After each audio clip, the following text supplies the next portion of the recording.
Well, good morning, good afternoon, good evening to everyone who's joining us online. It is great to be with each of you today. I'm delighted to be welcoming you to this conversational debate, which is presented by the South African Debate Initiative.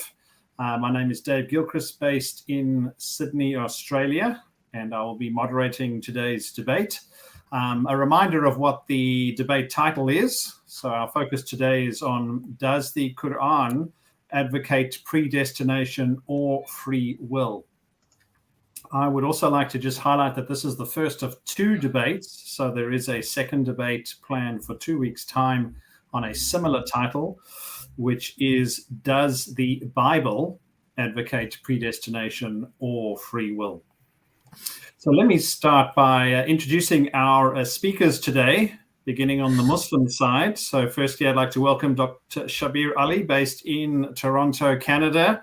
Great to see you. Welcome, Shabir. Thank you. And then I'd like to welcome Yusuf Ismail from KwaZulu-Natal in South Africa. Good morning, Yusuf.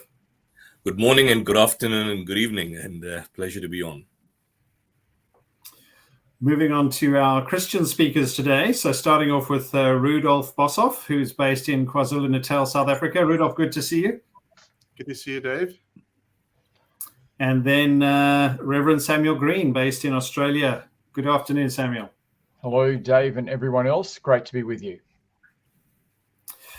Thank you to our four speakers for all the preparation that you've put in and for being prepared to discuss this important topic today. Let me start by just reviewing our structure for our time together.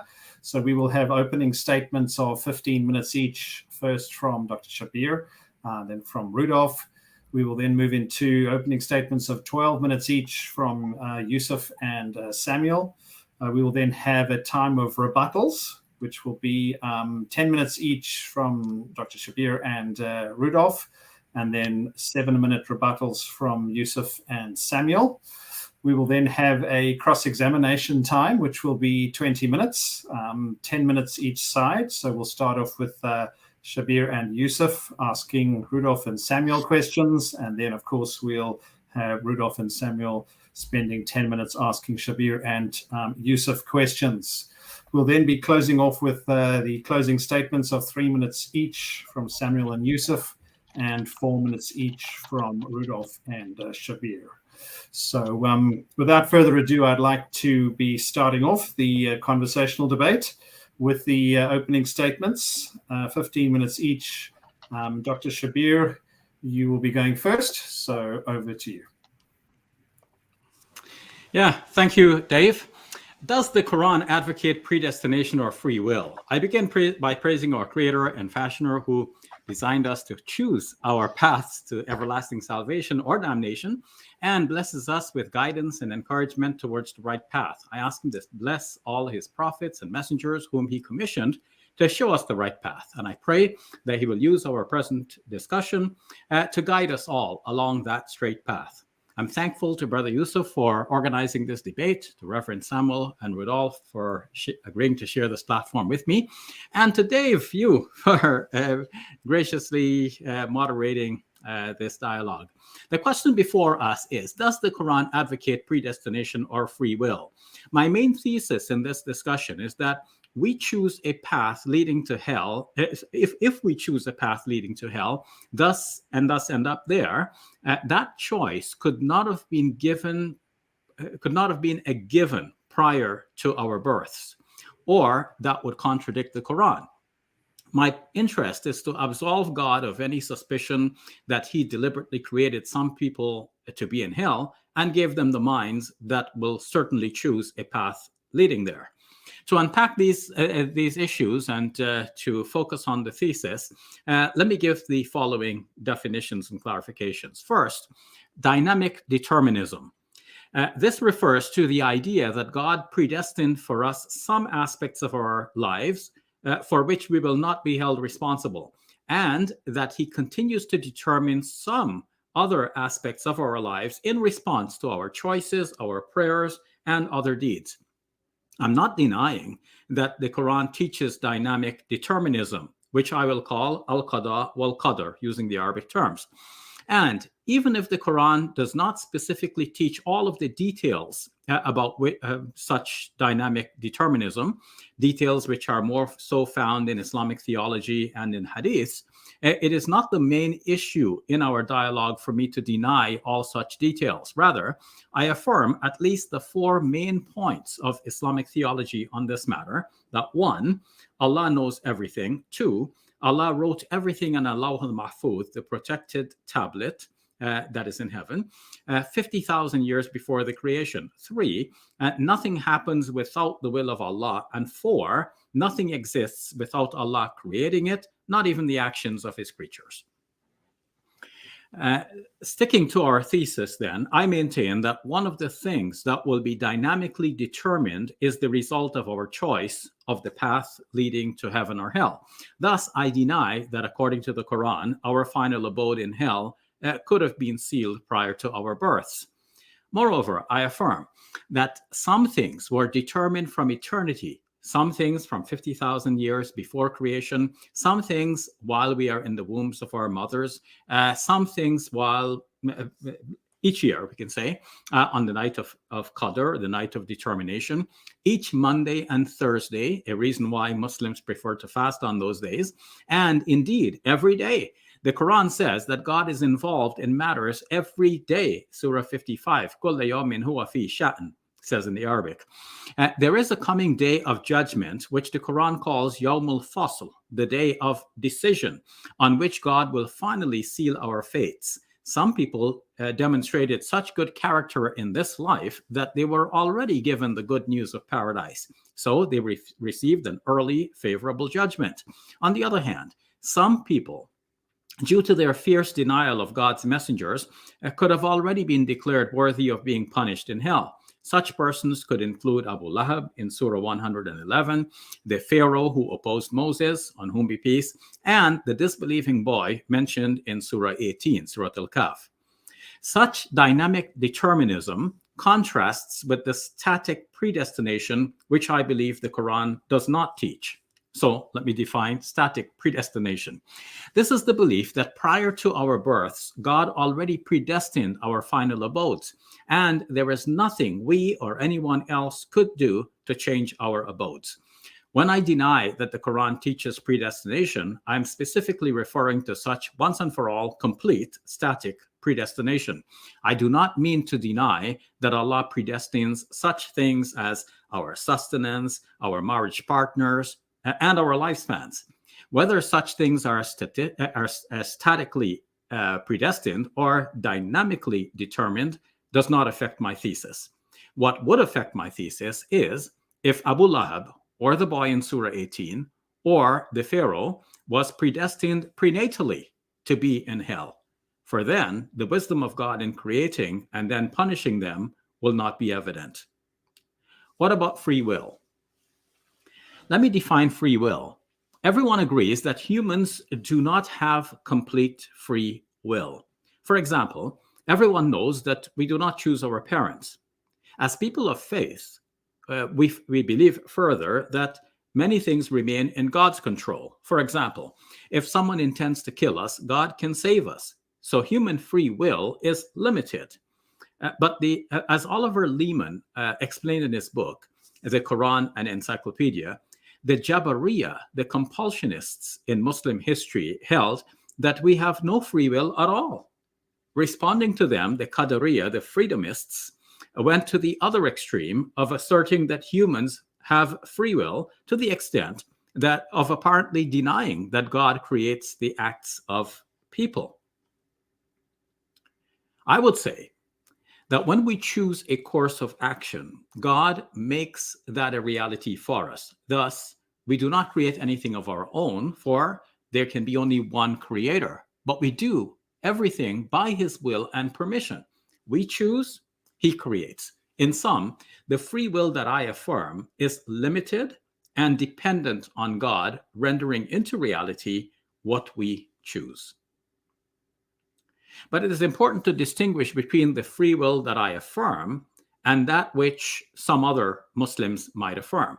The free will that I affirm is one with which we choose between choices which we can really make, such that if we chose one thing, we could have genuinely, not merely apparently, chosen its alternative. This is most important when we speak of the choice between paradise and hell. If we choose the path leading to hell, is the alternative only an apparent choice? Is our feeling that we could have chosen the alternative only an illusion?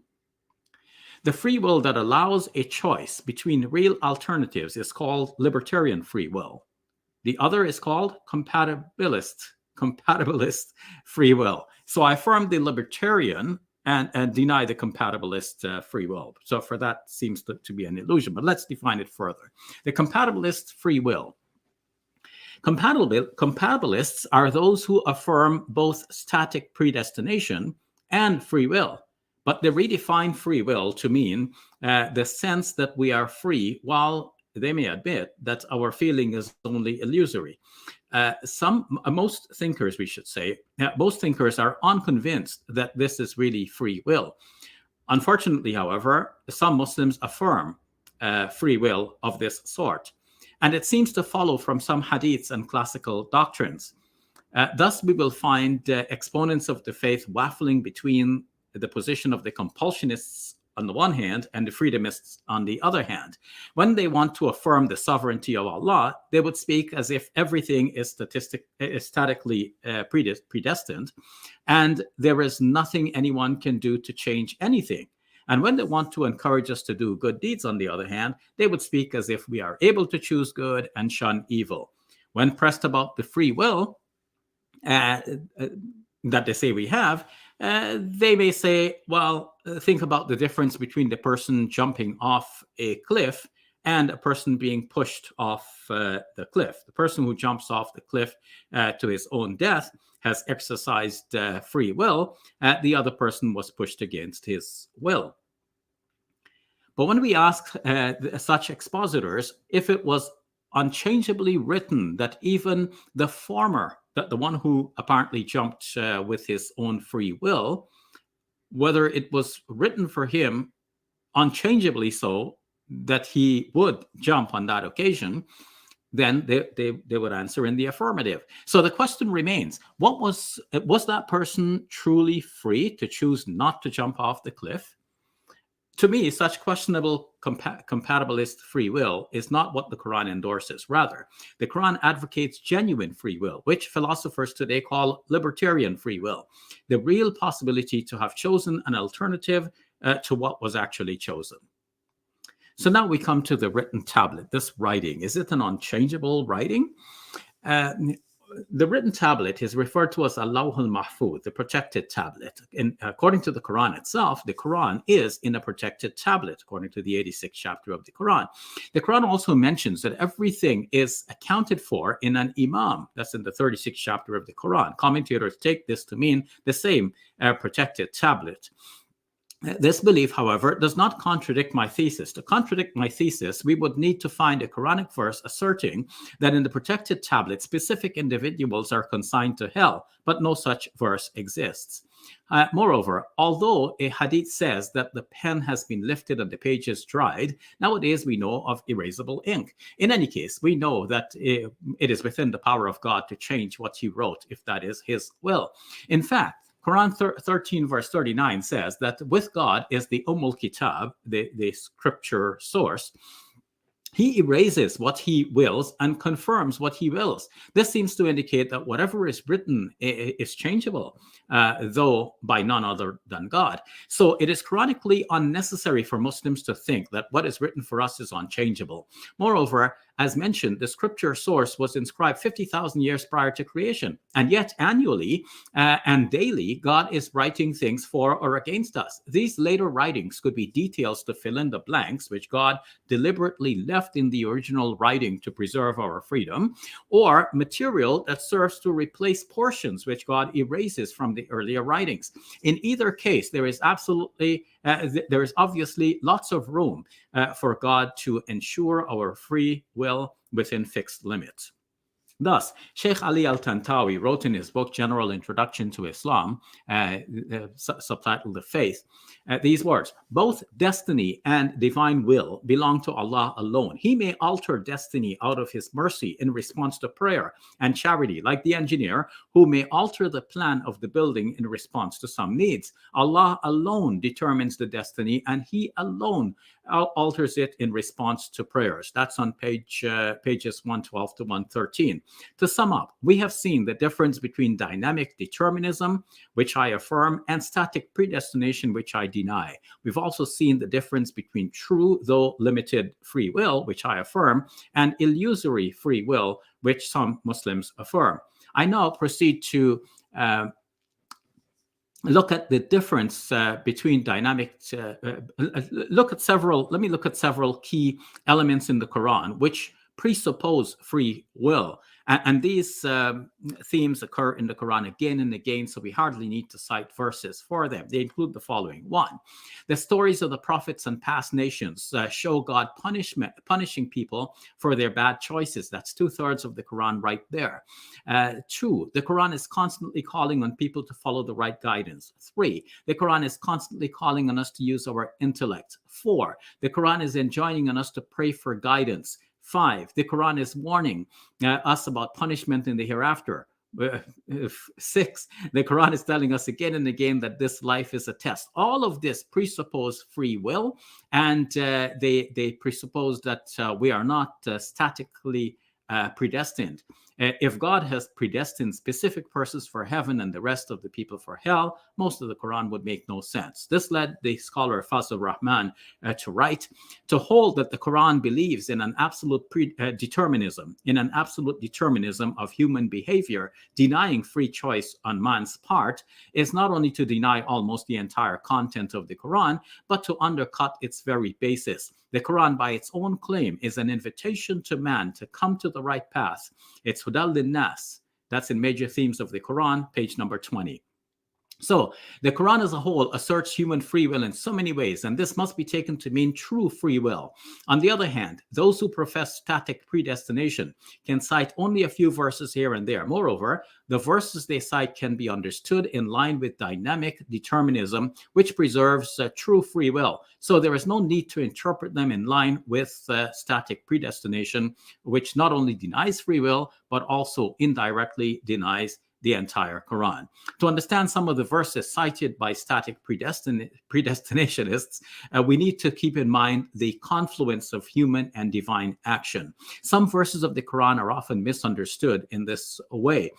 Let's take, for example, the verse 4 of verse 115, which says that when one chooses misguidance, God turns him to the path that they choose. This shows a confluence of divine and human action. So verses that speak of God misleading people should not be understood as God deliberately misleading a good person, but that the person is choosing misguidance and God is leading the person along the same path of misguidance. So there's a confluence of divine and human action. So in short, dynamic determinism, yes. Static predestination, no. True free will, yes. Illusory free will, no. And I don't believe that there's any verse of the Quran that contradicts that thesis, but I wait to hear what others would present, and I'll be glad to respond to that. Thank you all very much. Thanks very much, Dr. Shabir. We're going to move on to Rudolph's opening statement of 15 minutes. So over to you, Rudolph. Well, thank you so much. Again, this is such a difficult topic, and both our faith communities have historical trajectories and different perspectives on predestination and some of these ideas that we espouse today. So it's therefore with great sympathy that I will try to further our discussion, keeping in mind that any objection leveled against Islamic understanding of these topics can be used as a double-edged sword, turning it towards some of the perspectives that we find in our own faith traditions. So Dr. Ali already started defining exactly what he believes to be three perspectives. And so from my own vantage point, I will also try to say that I agree that there is basically three different views concerning the different views on predestination and free will. Obviously, there's a lot of nuances when describing both the freedom of man and the place of God in those free decisions. And I agree with Dr. Ali that there's a form of hard determinism that agrees with libertarianism in the incompatibility of the free will of the causal laws, but opposes it in the free will of agents. Hard determinists which believe there's no chance of free will of agents because all agents are governed by determined causal factors. Then there's what is known as a soft determinism or compatibilism. Robert Picirilli, professor of philosophy, writes in this view, determinism and human freedom are compatible. God determines all things and human acts without restraint. And so there are two causes, God, who is sovereign, and man that is free to choose what he wants. And then there's libertarianism. And the Iranian scholar Moshe Araki writes that those who have adopted this theory have rejected determinism. They are interdeterminists and believe that it contradicts human free will, or in other words, incompatibilism. They believe that humans are free from any form of determination and any form of causal necessity.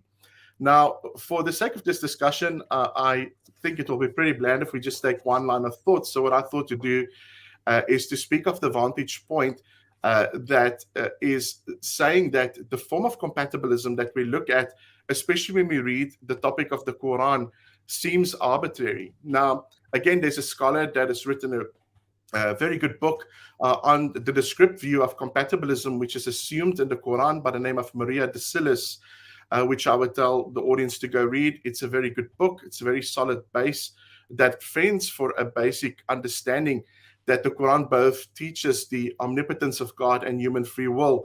But she also notes that there is an apparent unsolvable conflict when we look at the free volition and the divine predetermination of Allah and also of the decrees that we find within the Quran.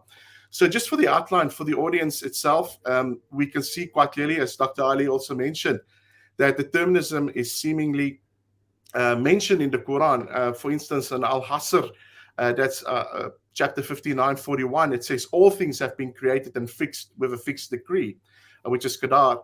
And Al-Imran, that's chapter 3:131, it says no one can die except by the permission according to the book that's with their fixed the term of life. And Al-Allah 87:2-3, it says that the Lord has created and balancing all things and has fixed their destinies and guided them. Al-Araf 7:17 says God slew them, and those who shafts were gods, not thine, meaning that there's some form of determinism. In chapter 9, Al-Tab 51, it says, by no means can aught befall us, but what God has destined for us. In Arad, that's chapter 13:30, it says, all sovereignty is in the hands of God. And then in chapter 2, which is Al-Baqarah 26, it says, God misleadeth whom he will, and he guideth whom he will. And then in Al-Kahf, that's chapter 18, verse 101, it says, the infidels whose eyes were veiled from my warning and had no power to hear. So there is some form of what I would call absolute determinism when we look at the Quran. But then also there are certain passages that speak of some free will. And I want to look at those quickly because I think in its context, I don't think we can really fend for a free will theism. I think we can rather fend for maybe a compatibilist and even a soft determinist perspective. So in Surah Al-Fusilat, that's chapter 41 verse 40, it says, do whatever you will. Indeed, he is seeing of you what you do. Afif Al-Tabara notices in his book, The Spirit of Islam, Doctrines and Teaching, that Islam confirms freedom of choice and acquisition for people, but people's will and choice are confined by what God wills for them. So even the apparent freedom man is ascribed with seems predetermined. And Al-Qasas, that's chapter 28, verse 68, says plainly, your Lord creates and chooses what he wills, and they have no choice. Glorified is Allah and exalted he is far above what they associate with him. It's interesting that the study Quran notices that a legitimate interpretation of the verse could reveal that in all matters, it is Allah, not the creature, who decides the final outcome. So the Quran speaks of an assumed freedom, but not an actual freedom. And again, another passage that is used to speak of free will is Surah Al-Baqarah, chapter 2, verse 256, where it says there's no compulsion in faith. So whoever rejects false gods and believes in God has grasped the firmness and handhold one that will never break. But ayah 257, just after that, says, Allah is the guardian of the believers. He brings them down into darkness or into light. So there's a compulsion as every individual goes into the direction that Allah has prescribed, according to Al-Baqarah 2, ayah 26. And there should be no compulsion because man is simply guided, not by faith, but by Allah's decree. And this is what Dr. Mustafa Khattab says. He says this verse was revealed when some new Muslims tried to force their Jewish and Christian children to convert to Islam after the Prophet's immigration to Medina. The verse prohibits forced conversion. So the context, I think, would be more appropriate and would make more sense if we find that it would not be wise to try to convert those that are already predestined for other faiths, as they will not change because Allah has already fixed their fate. So as Afif Al-Tabara plainly says, guidance and delusion are in the hands of God. And again, this concept is used by some as a pretext that in Islam, man is predestined. So in Surah Al-Kahf, that's chapter 18, verse 29, it's another verse that is used to show that man has absolute freedom. And it says, the truth is from your Lord. Now, whoever so wills may believe, and whoever so wills may deny.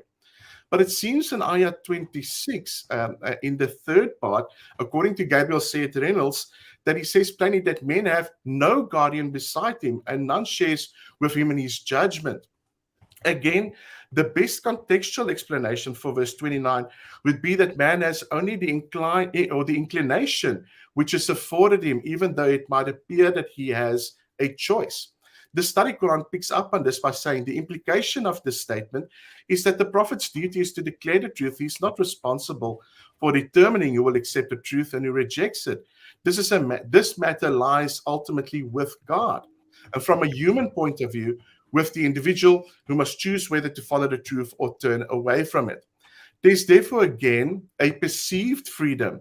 But I would say that there's not a libertarian freedom so that man can choose otherwise. A good question would be, does man have the freedom to guide himself? One, according to the Quran.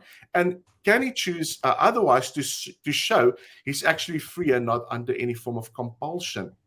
Well, in Surah Yunus, chapter 10, verse 99, there's another verse that speaks of the human free will. It says, had your Lord will, all those on earth would have believed altogether, would you then compel people so they can become believers? But in the verse just after this, in ayat 100, it says, it is not possible for anyone that believes except with the will of Allah. And he makes filth settle on those who do not understand. And Sayyid Nasr Hussain writes, despite the fact that people have been given the choice to believe or not, or to believe in God, the blessings of belief itself is contingent on God allowing his servants to know him.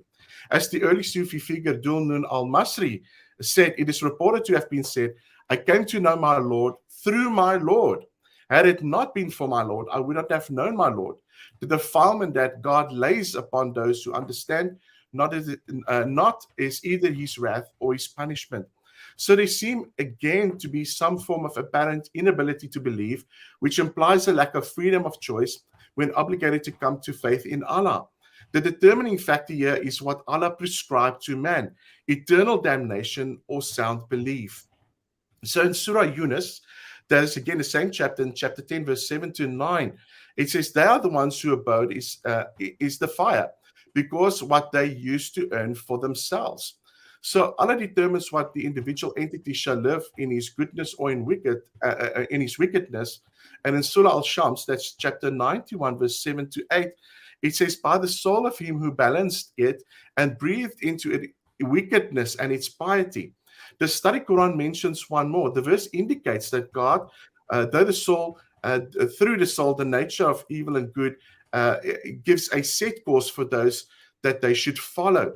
So the question is, if man can really act and do that which is allotted to him to live, or if he follows the predetermined decree of Allah.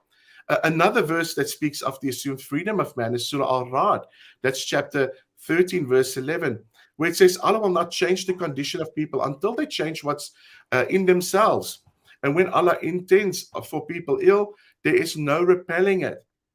All of the verses and the context thereafter from ayah 12 to 17 then seems to make it abundantly clear that Allah is the determiner, Ikaru, the irresistible. So in this verse, it seems to speak of the condition of people's lives, not the free agency of their will, but the tension between what they are commanded to do to evoke Allah's blessing.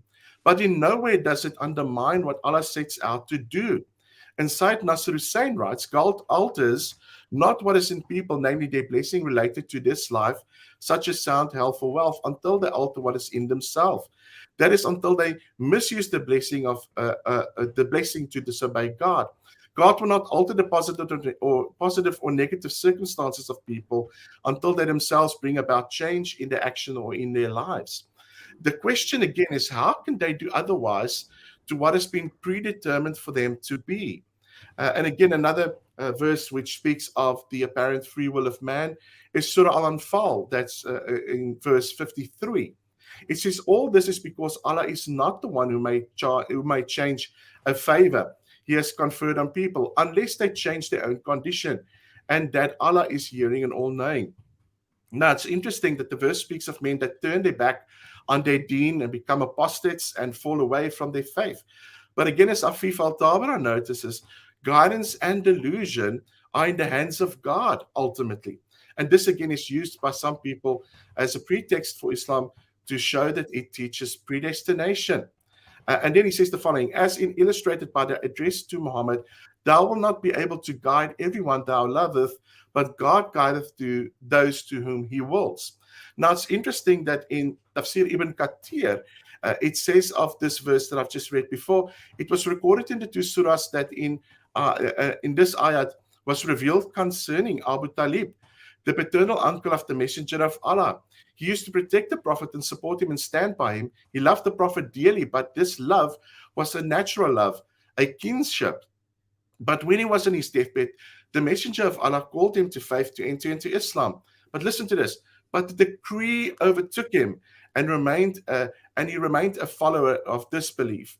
And Allah is the complete wisdom. So in these passages, it is purported that Abu Talib was predestined, and the decree of Allah, not his will, determined his final outcome. So a summative thought then is that an assumed compatibilist position is put forward by interlocutors. We've heard that Shabir speaks of the free agency of man's will. But if you look at the understanding of the Quran and human free will and Allah's sovereignty, you can see that there is actually a position that I would say that seems closer to soft determinism. In other words, Muslim compatibilists would hold that A, all of man's actions, including his choices, are causally determined by antecedent events and or states of affairs, and B, human beings are free in the moral significance sense with respect to at least some of their actions and choices. And from what I could call an assumed compatibilist view, I would say that the evidence reveals that A and B are incompatible in the reading of the context of the Quran. So C, the context of free will passages in the Quran shows that it is impossible for both A and B in the Islamic system to be accurate in the same time, in the same sense. So why do I call this a assumed compatibilist view? Well, in Islam, faith is divine. Faith in divine decree has some interesting dimensions, but ultimately the very notion of compatibilist freedom seems arbitrary in reflecting on the mentioned passages on determinism in the Quran. Man seems to have freedom to choose precisely what God has decreed, and from such a position, when reflecting on the Quran, it's seemingly impossible to escape. To say some freedom or some orchestrated power is unbefitting to Allah's ultimacy and grants man freedom to such charity seems arbitrary. To say that Allah predetermines all but man is free is a misnomer, and it seems like a contradiction. Predetermination and freedom are the opposites of different poles, and yet it seems in this tension that is exactly what the Quran presents. And I'll stop there because I think my time is out. Thanks very much, Rudolph. We're going to move into the opening statements of 12 minutes each now, starting with Yusuf and then Samuel. So, Yusuf, I'm going to hand over to you for your 12-minute opening statement. Thank you very much, and thank you for this engagement and engaging session, and thank you to Shabir and Rudolph and Samuel and yourself. So let's start off with this. Basically, does the Quran advocate predestination or free will? Well, at the outset, Islam, I would argue, upholds the principle of ikhtiyar, that is free will, as opposed to what I would call predestinarianism. Now, I bring into account Mufti Muhammad Abdu of Egypt. He was a scholar in the 19th, 20th century. He argued for the freedom of will as a necessity for the concept of responsibility, which in turn is a basis of religious obligations. That's taklif. And Islam for him is a negation of fatalism and the affirmation of free will. He also argues that there are about 46 verses of the Quran, and I think Rudolph alluded to some of them, which explicitly maintains free will and the Prophet and his companions also testify in inverted commas to the kind of unshakable faith in the freedom of actions. You have the Indian scholar Said Ahmad Khan. He argued that man is free to employ all his natural endowments, but within the limits set by nature.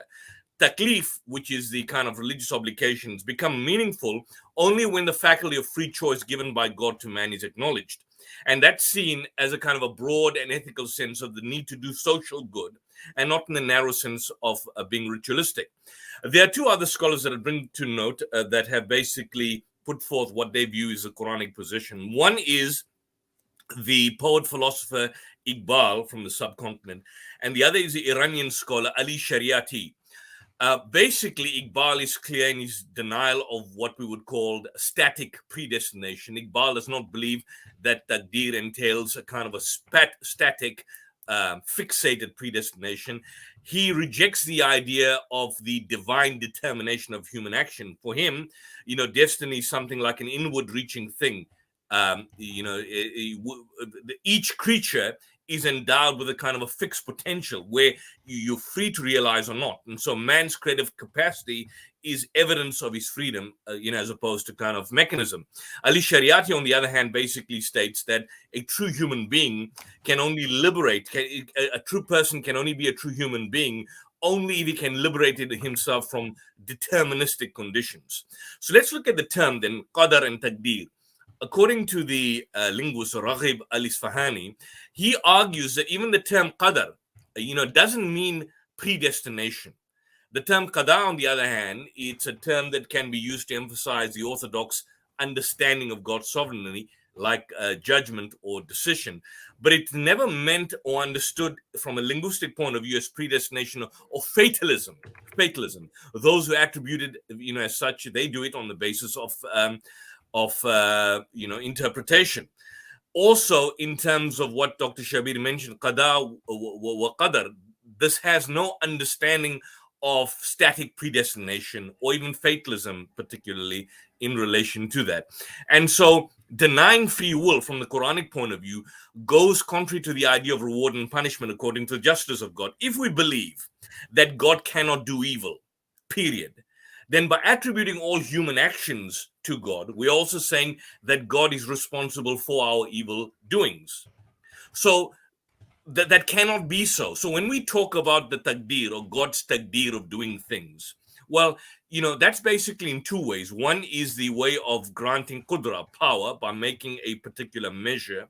And so the example is given, for example, when you look at the taqdeer of a date stone, out of which, the palm, it grows into a date palm, not an apple or an olive tree, or a pawpaw seed grows into a pawpaw, not into an apple. And similarly, human beings, when there's conception, that grows into a human being, not like a monster. That's what basic taqdeer means. So you look at the Quran in Surah 87, verses 1 to 3. Sabih isma rabbika al-a'la alladhi khalaqa fasawwa walladhi qaddara fahada. Glorify the name of thy Lord, the Most High, who creates and he then makes complete, and who makes things according to a measure, qaddara, from taqdeer, then guides them to their goal. If you look at Surah 25, verse 2 in Surah Furqan, وَخَلَقَ كُلَّ شَيْءٍ فَقَدَّرَهُ taqdira, that who created everything then ordained for it a measure, a taqdir, a measure. If you look at Surah 54 verse 49, inna kulla shay'in khalaqnahu biqadar. Surely we have created everything according to a measure. If you look at Surah Yasin, Surah 36, وَالشَّمْسُ تَجْرِي لِمُسْتَقَرٍّ لَهَا ذَلِكَ تَقْدِيرُ الْعَزِيزِ الْعَلِيمِ. That the sun runs its course according to a time appointed for it. That is the law, the taqdeer of the mighty, the knowing.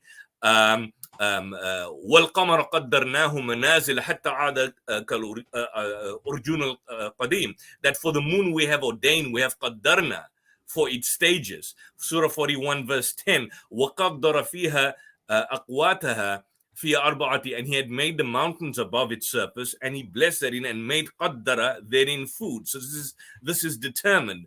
In Surah 15 verse 21, there's not a thing but with us are the treasures of it, and we do not send it down but in a known measure, a qadar. Surah 23, we send down water from the cloud according to a measure, qadar. Surah 73 verse 20, God has appointed a measure, yuqaddiru, from taqdir. So from this point of view, taqdir, which is wrongly translated as kind of static determination or predestination, in the language of the Qur'an is actually a universal law of God that operates in the case of nature and so on and so forth. And that's basically the universal law of kind of the ultimate causation. So, for example, Muhammad Abdu, Iqbal, Shariati, Fazlur Rahman, they would argue, and these are some of the major scholars and thinkers of the 20th century, they would argue that the principle of causation in nature, there is a principle of causation in nature in that sense, but within this framework, freedom of will still operates. So, let's come to this issue, which is the core issue which we need to be spelled out, is that the taqdeer, in the sense of meaning the absolute decree of good and evil and the creation of good and evil, that is false. That doctrine of predestination of good and evil, that's of later growth. And that seems to have been the result of the clash of Islam with Persian religious thought. And I may argue that it is within the Islamic worldview that this was first debated.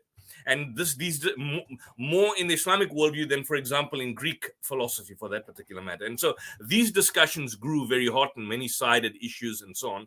And that was all due to the whole notion of the misunderstanding of the nature of good and evil. So the Islamic view is that God created man with certain powers, which he could exercise under certain limitations. And it is the exercise of these powers in one way or another way that produces good or evil.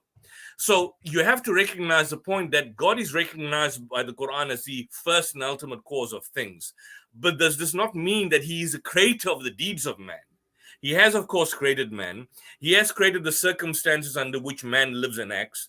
But still he has endowed upon man with a discretion to choose how to act, which he can exercise under certain limitations.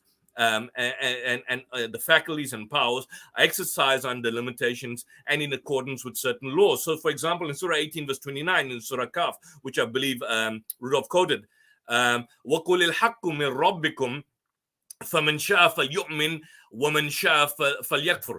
The truth is from your Lord. Whoever pleases accepts it. Whoever doesn't, then reject it. So, he then can exercise his discretion or his will in doing or not doing a thing. He is responsible for his own deeds. It's not that God now decrees that he does such an act, and then God determines that he accepts the truth, and so on and so forth. In the literalistic sense. And so what you find then is that a great deal of misunderstanding exists as to the will of God and relation to the divine will, to the will of man. All the faculties which man has been endowed with have emanated from the divine attributes. The human attributes are imperfect. They can be exercised only under certain limitations and to a certain extent. So God is all seeing and all hearing. Man also sees and hears. But these attributes in him, they bear no comparison to the divine attributes. Man's knowledge of things, his exercise of power over things, and his exercise of his will in relation to these things stand on a par. And all these are subject to limitations and laws. Then there's a further argument that, which I think is probably also the Calvinistic view, that man does an evil deed because God wills it. I remember some years back, James White told me or said, I think Rudolph was present, that there's no such thing as meaningless evil. Even evil is meaningful. Well, that is the argument that was made by the opponents of the prophet to him, the polytheists, in Surah 6. That's a key point. Surah 6, verse 149 to 150, where the polytheists, they say that if God has pleased, if he had willed, in a manner of speaking, then we would not have committed this polytheism. We would not have committed this shirk, nor our fathers, nor would we have been forbidden to ourselves anything. Even so did those before them reject until they tasted the punishment. And the prophet is made to say, have you any knowledge so that you should bring it forth to us? You only follow a conjecture and you only tell lies. Say then, God is a conclusive argument. If he had so willed, he would have guided you all. So if he had willed, he would have guided you all. So the polytheist contention here is that they do everything that is in accordance with the will of God. Meaning, if God willed something else, they would have done it. This is a polytheistic argument. And this is condemned in the Quran as a conjecture and a lie. And against it, there's two arguments given. The first is that previous people were punished when they persisted in evil causes. So if what they did was because God had willed it, he would not have punished them. Secondly, God had never said through any of his prophets, have you any knowledge with you so that you should bring it forth to us? And in the verse that follows, the argument is carried to its conclusion that if he had willed, he would have guided you all. So the conclusion from that is clear, is that if it were the divine will that people should be compelled from the Quranic point of view, and I would argue even from the biblical point of view, that would have been the cause of guidance. But men are not compelled to accept it, even in the right way. Like the Rudolph quoted 256, let there be no compulsion in religion, for truth stands out distinct from falsehood. So people have this idea and belief to exercise their discretion in terms of what they believe in. Surah 76, verse 3, Inna hadaynahu sabili imma shakiran wa imma kafura. Surely we have shown him the way. He may accept or reject it. So the ultimate way can be shown by God, guidance, but man has a determination of whether to accept or not. Then in Surah 18:29, truth is from your Lord. So let him who pleases believe and him who pleases disbelieve. So the divine will then is therefore exercised in the raising up of prophets and in the pointing out of the cause of good and evil, and human will is exercised in the choice in terms of what we do and what we do not do. So just in conclusion to this point, and I just want to end on this this particular issue, is that the orthodox position has never been, from a historical point of view, one of absolute, as Dr. Shabir would say, static predestination or predestinarianism, which inevitably leads to a degree of fatalism. That has never been the Quranic point of view, and this has been recognized in history by Islamic scholars and other philosophers as well. Thank you very much, and I think my time is up. Thanks very much, Yusuf. We're going to move on to Samuel. So Samuel will have 12 minutes for his opening statement. So over to you, Samuel, and I will pull up your slides as well. Thank you. Well, I found this to be a very helpful discussion because, as Rudolph mentioned, it's a question that we both have for us. And so today, as we look at this question of does the Quran teach predestination or free will, I'm going to be answering that it teaches both. And I'm going to have 3 points to my presentation. The first is predestination in the Quran, then free will in the Quran, and predestination and free will in the same verses. And then I'll be posing a question, which I think make Christianity and Islam different at this point. So let's go to my first point here. Does the Quran advocate predestination? Well, and this is sort of coming in on Shabir's point as well, but in one sense, I want to say, yes, it absolutely has predestination at a universal level. And that may not be what we've really been discussing here, but at the universal level, I think we'd all want to say that the God of the Quran has a plan for this world. He's made everything. There's a time for life on earth. There is a time for Judgment Day. And then there is a time for reward or for paradise. And so I assume that is his predetermined plan before creation. We'll have a look at some verses which I think back this idea up, although I do want to explore 1339 that Shabir brought up as well. So in one sense, I want to say when I look at it globally and universally, there is this plan that the Quran talks about. It talks about a future that God is taking us to, and that I assume is predetermined. He's got this plan that he's taking us to. So I've just got some verses to help us here. No misfortune can happen on earth or in your souls, but is recorded in a decree before we bring it into existence. And so I'd like to explore that verse possibly later on, but that seems to me to be saying that things have been recorded in a decree before we bring it into existence. And so there seems to be some sense of predestination of at least some events happening there. Well, it actually says no misfortune or anyway, you get the idea there. And I will give them time. Indeed, my plan is firm. And so here we have Allah saying that he's made a plan, and that plan obviously is about the future. So there's a predestining fact there. Did he not make their plan? Did he not make their plan into misguidance? So when people are opposed to God's plan, his plan still prevails. His plan still prevails. So I'm sort of looking at this idea of plan here to think about predestination. But then, of course, a lot of what's been discussed so far has got to do not with God's plan for the universe, but the individual. And so we see here Allah chooses for himself whom he wills and guides to himself whoever turns back to him. And so that seems to be, again, the question is, when did he decide to do it?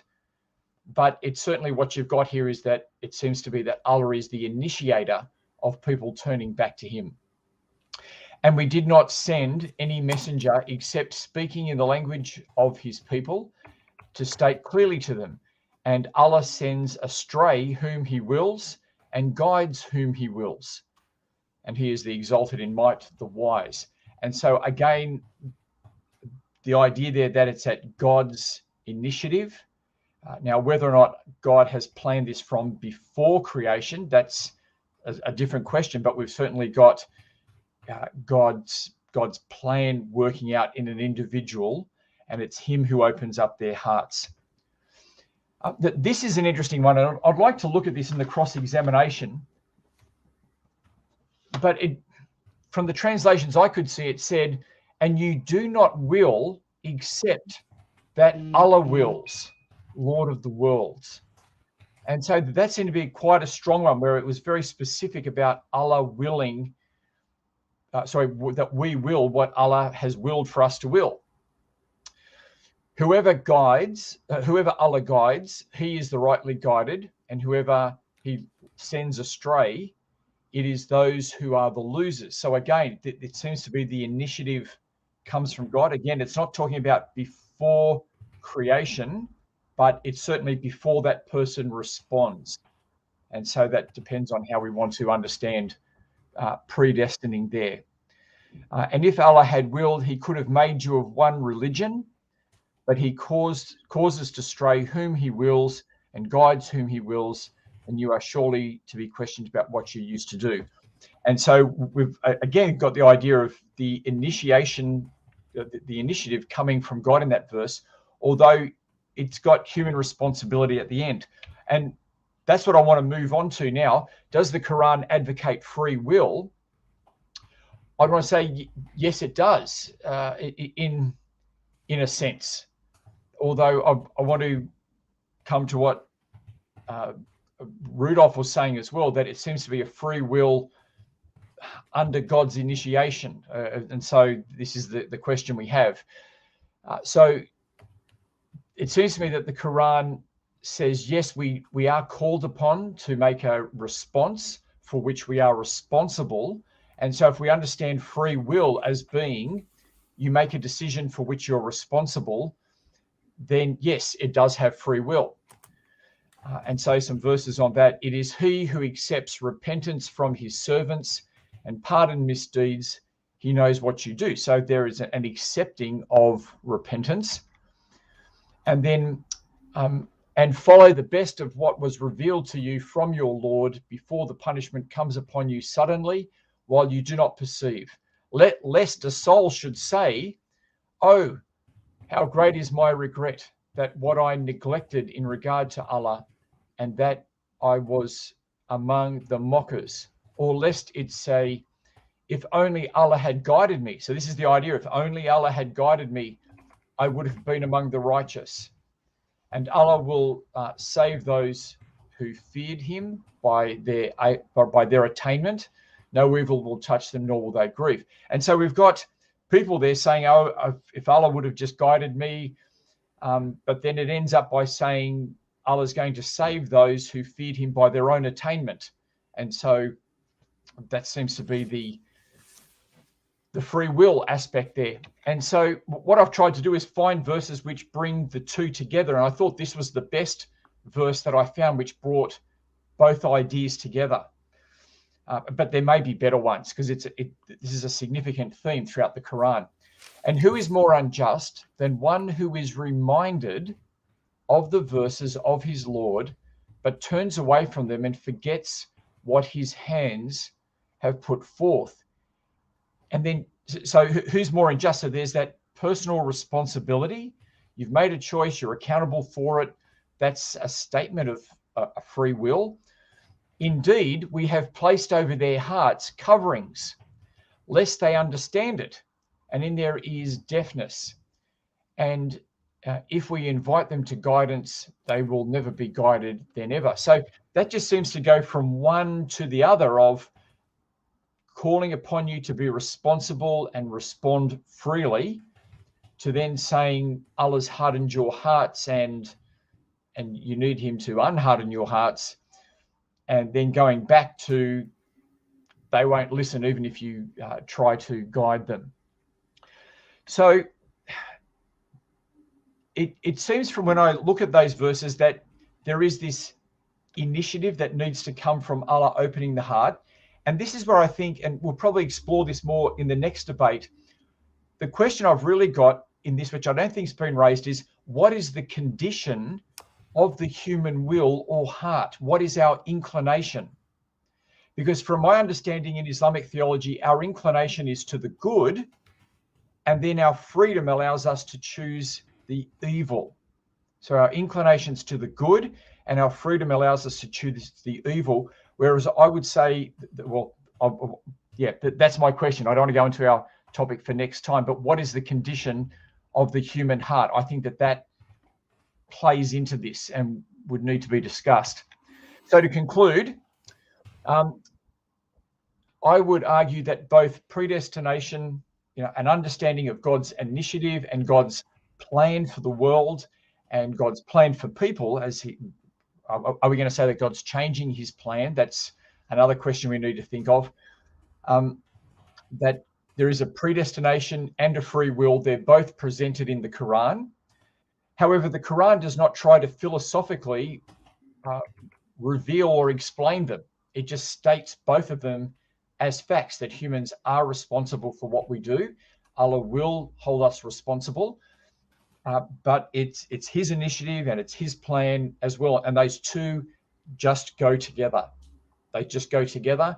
And that's how Allah's creation is experienced by us.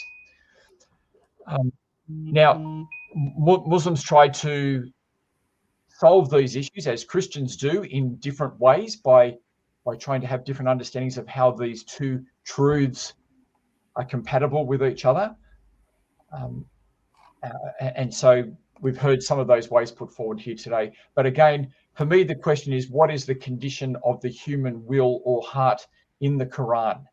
And I'll finish up there. Thanks very much, Samuel. We're going to move into the rebuttals now. So we're going to start with Shabir and then Rudolph, who will both have 10 minutes each. So, Dr. Shabir, I'll hand over to you for your 10-minute rebuttal. Sure. Thank you very much, gentlemen. It was so delightful to hear you all, Rudolph and Yusuf and Samuel. So let me start by saying that Yusuf and I obviously are on the same page with this. We deny static predestination, and we affirm dynamic determinism. And as I've explained, dynamic determinism means that God could have determined some things before creation, way before creation, from all eternity. God could have determined some things 50,000 years before creation, wrote them down. God continues to determine things every night of Qadr annually. God determines things on Mondays and Thursdays, even daily, according to the 55th chapter of the Quran. So now, I think that Samuel got the point. And in Samuel's presentation, when he presented the verses which he was already prepared ahead of time to present, and it was an excellent presentation, Samuel, I find that often you pause to affirm that, yes, we don't know when God decided these things.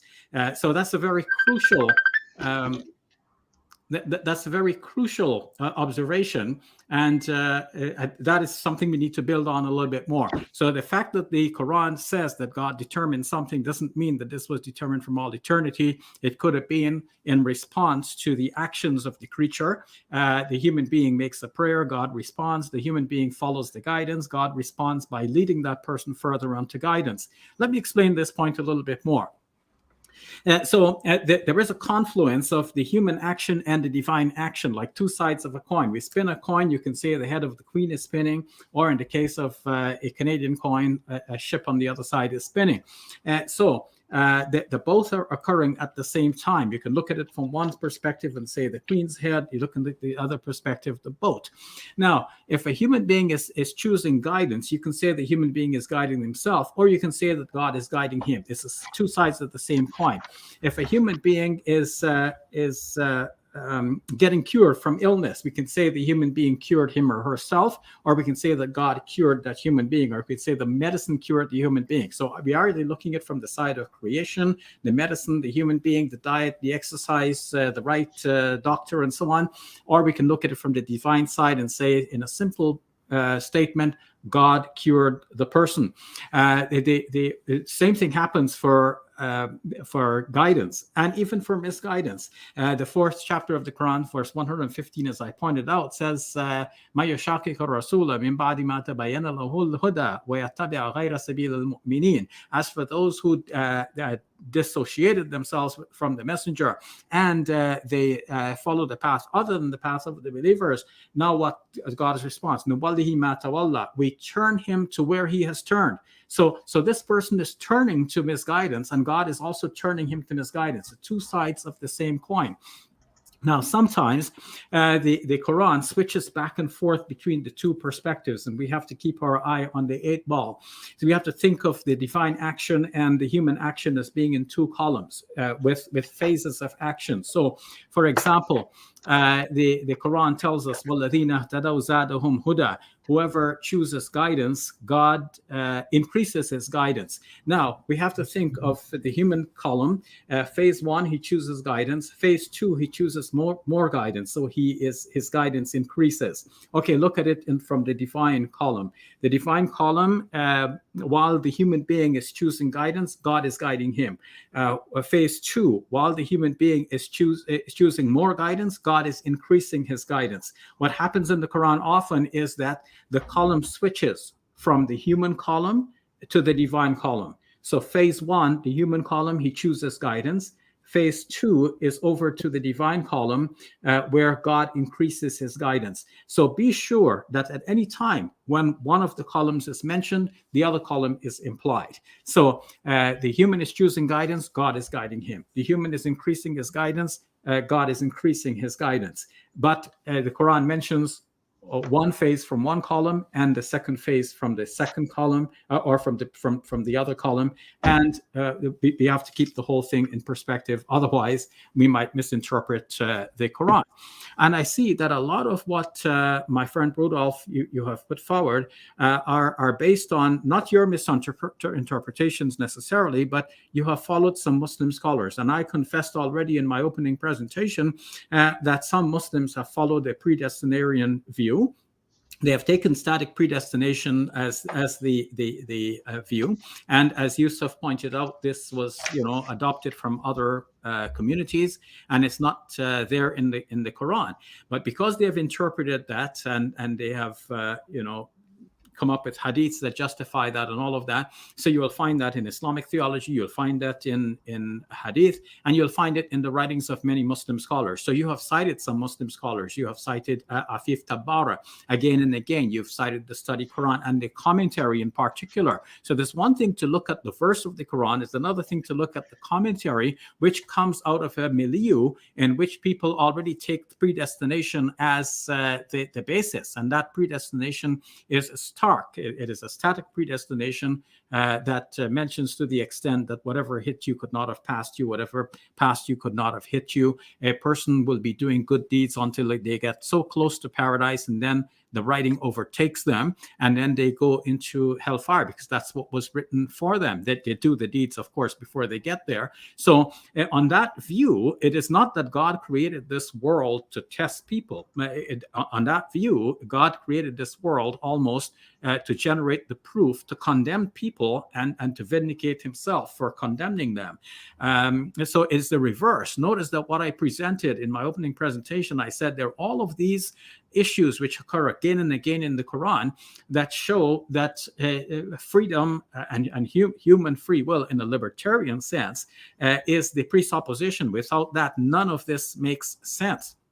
And the fact that God is testing us, the fact that God is calling us towards guidance, calling us towards repentance, asking us to use our intellect to follow the right path, turn away from the wrong path, and so on, blaming people, condemning them, punishing past societies in all of the stories of the prophets, and promising punishment in the life hereafter for those who turn away from his guidance. All of this presuppose a libertarian free will. Now, remember, you quoted Ibn Kathir as saying that what a particular verse was talking about, the verse that says you cannot guide whom you will.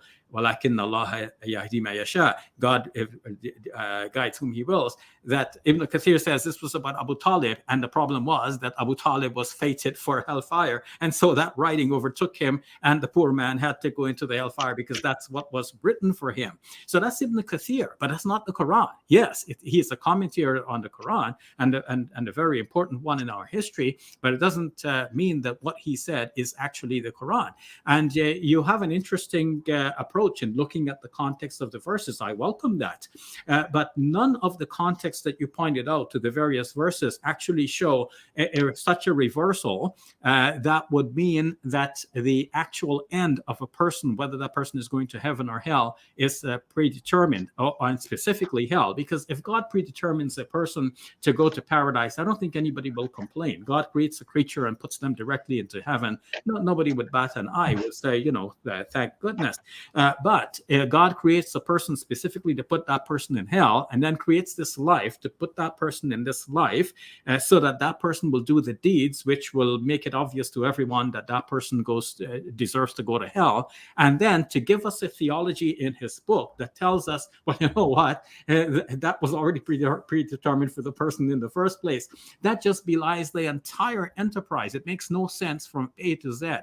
And so we must interpret the book of Allah as we would interpret any book, in a way that makes sense of its own overall structure and the message as a whole. So when we look at, for example, the verses that you cited, you said that, okay, if we look at the surrounding verses, this shows that God is misleading people, for example. So we're going from one column to another. God is showing that people are choosing misguidance, and then the divine column, this is where God is misleading them along the path that they chose, which is misguidance. So God, you can say, is misleading them. Doesn't mean that God is taking a person from a good path and deliberately throwing him into misguidance. So there is nothing that I feel that either Rudolph or Samuel have presented to argue against the kind of determinism which I explained, which is dynamic determinism, which could be God deciding things in response to the choices which people are making, either choosing guidance or choosing misguidance, or praying and doing deeds. Thank you all very much. I look forward to hearing your further responses.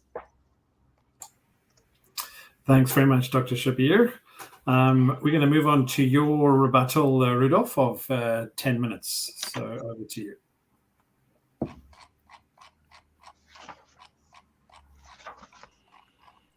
Thanks, Dave. You'll let me know when my 10 minutes is up. Sure. Thank you so much, guys. Again, it seems to me that there is both the insistence of what we would call a predetermination of the will of Allah, and both the assumption of free will. What I try to show in my presentation is that all forms of freedom that is resolutely mentioned within the Quran is still constrained by Allah's will. So, in other words, when we look at some of the passages which I quoted that is perceived to be speaking of the perceived free will of man, I've showed quite clearly that in these assumed passages that there is definitely a decree of Allah which man cannot conquer. Let's quickly just also turn to some of the hadith that Shabir mentioned. And maybe this will tell us why some Muslims land on the fact that some of the hadith speaks emphatically of man's predetermined fate. Now, let me read to you from Sahih Muslim book 033, number 6406, that it says the following.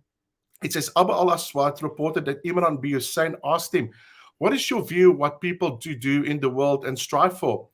Is it something decreed for them or preordained for them? What their fate in the year after will be determined by the fact that their prophet brought them the teaching with which they did not act upon? And I said, of course. And listen to this. It is something which is predetermined for men to and preordained for them. Thereupon he said, of course it happens as it is decreed by the destiny and preordination of them. And this view is confirmed by the verse in the book of Allah, the exalted and the glorious. Consider the souls of him who made it perfect, then breathe into it sin or its piety. So there's other narratives as well, which tells us quite clearly that everything that occurs is ultimately preordained, both good and evil.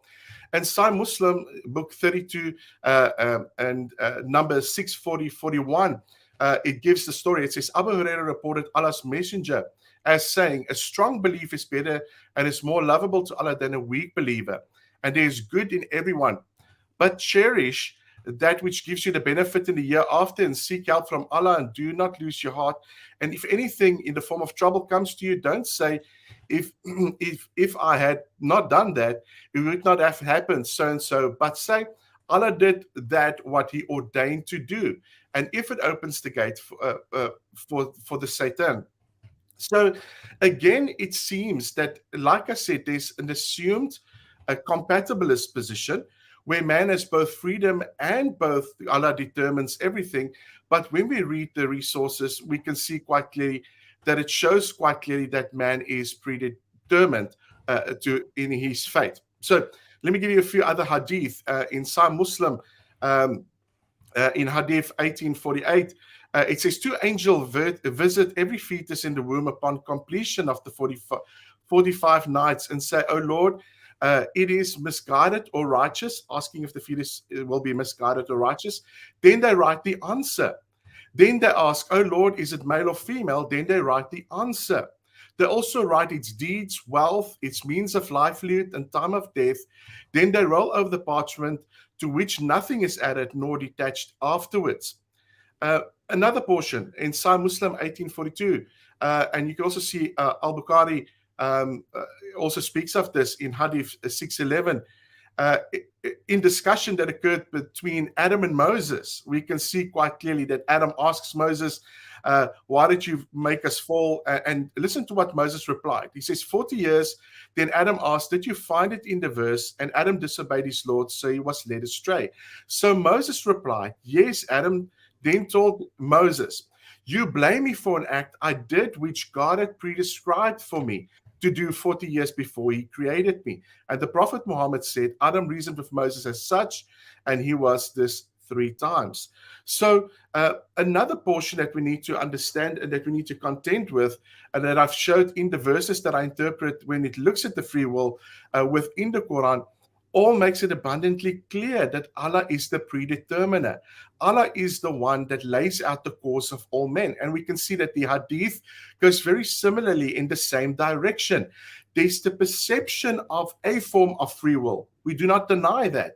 But I would say that in this free will, man is not really and ultimately free to choose as he freely wants to. but he is acting with a form of constraint because of what Allah has laid out.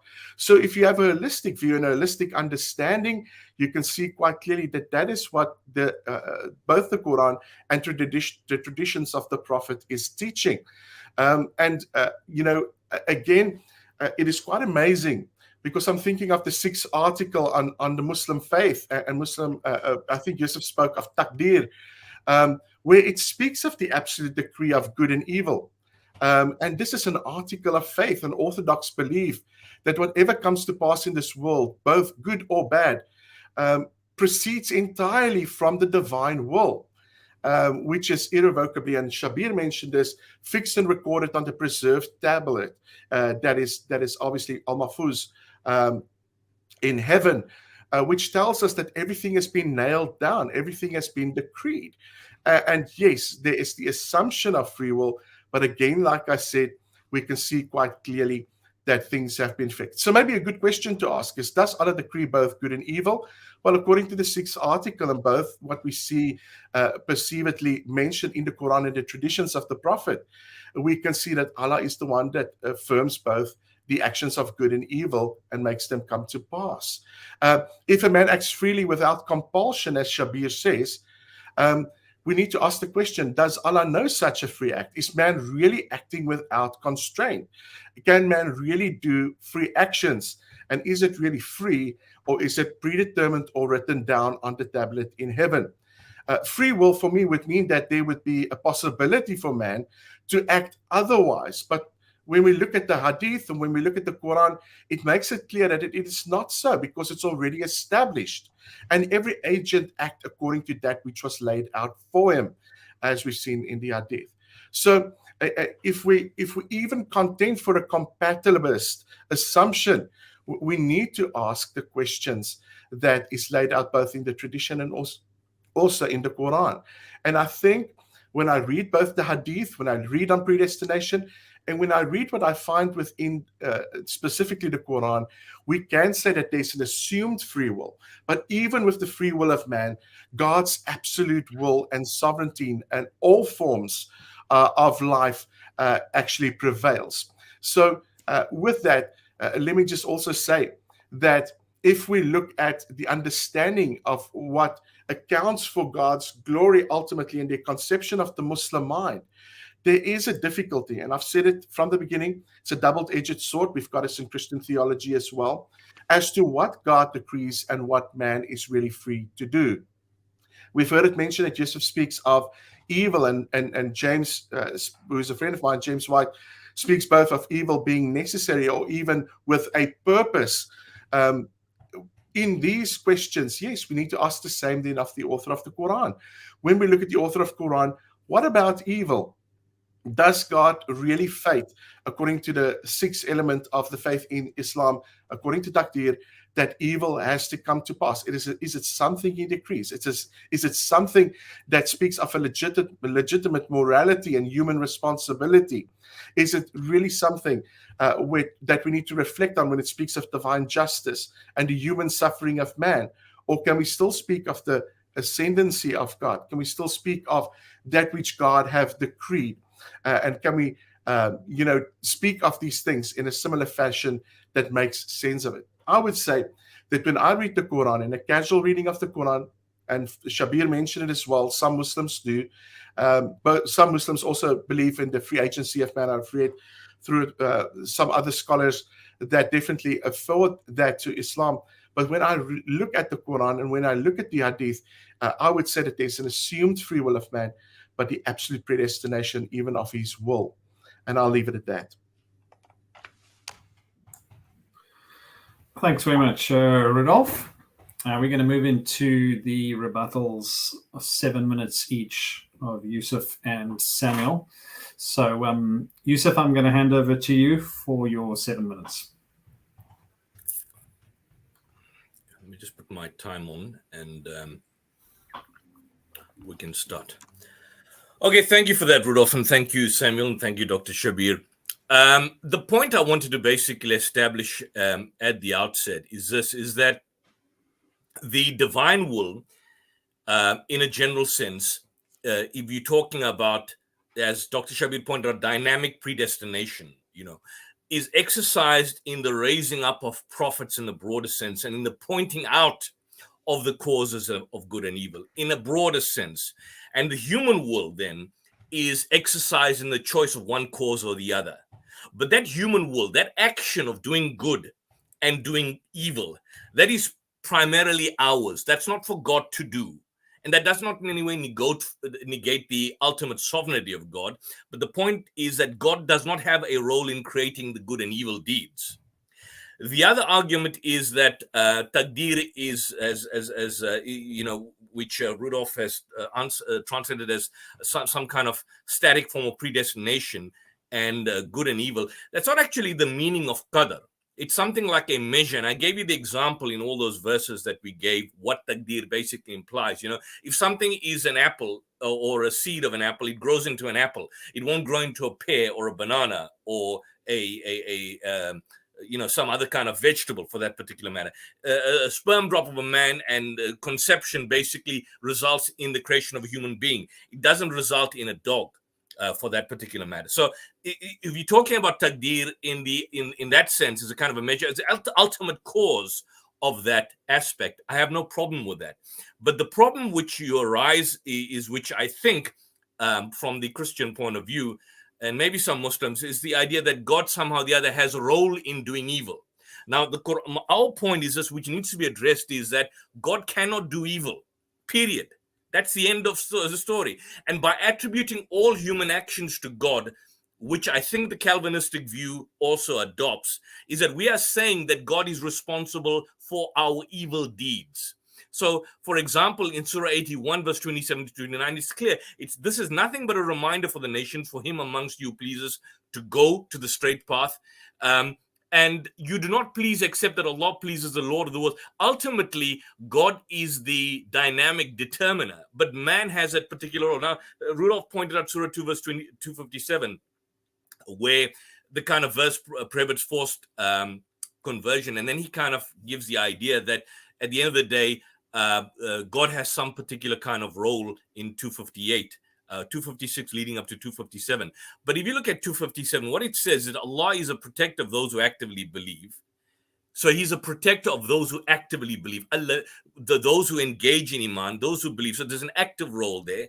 And those who reject faith, that's what kufr means, their patrons are the evil one. Surah 13, verse 39, which you quoted, Allah effaces what he pleases and establishes, in a manner of speaking, what he pleases. That's basically in reference to the idea that God was to efface falsehood in the ultimate sense, and that now the truth is established with the revelation of the Qur'an. Surah 18, verse 29, where Rudolph points to the idea that this implication is to declare that truth matter lies with God. Yes, and that there's only a perceived freedom. But basically, whilst the truth is from the Lord, the Qur'an says, let him who pleases accepts the truth, and let him who pleases rejects it. So as man can do, he can exercise his discretion or in a will to do things, he's responsible for his own deeds. Does man have a freedom to guide himself in relation to what he says? If, for example, Rudolph looks at, he gave the quotation, Surah 10, verse 100, that the belief is by Allah's or God's permission. But look at verse 99 that comes just before that, leading up to verse 100. If God had pleased, all those who on earth would have believed. Will you then force men till they are believers? So the point being made is that this is not by any kind of compulsion on the part of God that somehow the other people believe and somehow the other people disbelieve. Samuel also quoted Surah 18, verse 57 about the idea of sealing of the hearts of the disbelievers. But this is a misconception about the idea of sealing of hearts. The misconception is that it is thought that God has created some men with seals on their hearts, whilst others have created with free and open hearts. And the point being made is that there's no trace of any such distinction that can be found in the Quran. All men from the Quranic point of view are created pure, they're created righteous. Surah 30, verse 30, set your face upright upon your religion in the right state, the nature, fitra, made by God. And according to that verse, all men have been created in pure nature. And the idea that some men are born with the seal of on their hearts is directly opposed to that particular teaching. The Quran does not speak of God setting the seal of on some hearts. doesn't speak about that. And then some people are sealed and some people are guided. What it says in context is that the seals are set on the hearts of the reprobate. In other words, these are the hardened sinners. They pay no heed to the call of the prophet. So in the very beginning, in Surah 2, verse 6 to 7, it says, those who disbelieve, it being alike to them, whether you warn them or do not warn them, Allah has set upon their hearts a seal, and upon their ears hearing there's a covering. So the setting of the seal that is spoken of here, it has to be viewed, Samuel and Rudolph, in connection with those who have so hardened their hearts that now they've reached a stage that they do not pay any heed to the prophet's warning. They refuse to open their hearts to receive the truth, and they do not lend their ears to listen to it. And so they do not discern the distinction from truth and falsehood. Like in Surah verse 179, they have hearts, but they do not try to understand with them. And they have eyes, but they do not try to see with them. And they have ears, but they do not try to hear with them. They are as cattle. Or Surah 41 verse 5, our hearts are under coverings from that to which thou callest us, and there's a heaviness in our ears, and a veil hangs upon us. So it's always a reprobate whose heart is said to be sealed. So in Surah 40 verse 35, what the Quran says in relation to seal of the hearts, Allah has set a seal over the hearts of every proud and haughty one. So you have to be haughty, you have to be proud, you have to be reprobate. And in that context, it is viewed as setting the seal of the hearts. Not the idea that, look, like in a Calvinistic view, these people are determined for salvation and these are not. Therefore, God has sealed them hearts. Whether you do good or bad, in the end, you're not going to be saved. It's nothing like that. The fact that the cause of the seal is a sinner's own act of not heeding the warning, and that's made clear on many occasions. Surah 47 verse 16, there are those who seek to listen to you until when they go forth from you, they say to those who have been given the knowledge, what was it that just now? They are they upon whose hearts Allah set a seal. So there's an active role on their part before the sealing of their hearts are there. There's other views which Rudolph pointed out about the hadith. We'll go through that in the cross-examination. But the point being made is that qadar does not mean predestination statically. It is the Jabariyah, or the believers that have been viewed as heretical sects in Islam, that later came up with this word Jabr, which could be viewed as static predestination. But that is not the orthodox position, has always been the middle one. Man has a free will, but that will is obviously exercised under certain limitations, and we've never gone against that. Thank you. Thanks very much, Yusuf. We'll move on straight into Samuel's rebuttal for 7 minutes. Thanks, Samuel. Okay, well, thank you everyone for your presentations. I think that both Yusuf and Shabir have raised an important point for us, and that is exactly when does Allah's plans get made? And so as I was reading out the verses that I did, I was careful to say this isn't saying that he did it before creation, and Shabir brought that up in his reply, and that is the case. That it seems to me that the Quran doesn't have this idea of God planning everything out in the world, and I mean, we still wanted to have with this with Shabir's idea of dynamic determinism, that there seems to be some things that are certainly planned out. And so I think we'd want to agree that creation, what did I have there? You know, creation, life in this world, the judgment to come, and the paradise, that there's a decree there that I assume we want to be agreeing that we're working out, but that other things aren't. And I guess I want to look at this verse where you referred to Surah 13, verse 39, where it says that God effaces and establishes what he wishes. With him is the matrix of the scripture. And so you seem to be saying that this means that Allah is able to change his plans. Again, I want to bring this up in the question time, but I just want to flag that now to see, is that what you meant, that Allah is able to change his plans? I know that in theology, that's called open theology, I believe. Open theism. And that's where God is interacting with his creation, and individual plans are not set, but they're worked out in in a response with creation as it goes on. So I want to explore that more with you. Again, I want to look at the condition of the human heart. And Yusuf did bring that up at the end, and that was really helpful because that was one of the questions that I asked, and Yusuf has answered that question where he was saying that the human heart is pure and it's born pure, and so it's not that Allah puts a covering over our hearts because we're pure, and so we put the covering over our hearts. I guess because there were so many verses referred to, when I was going through them all and listening to the other ones that were presented, what I found was that it said, Allah doesn't put the covering over your hearts, we do, and Allah does put the covering over your hearts. So it seems that both are just happening at the same time.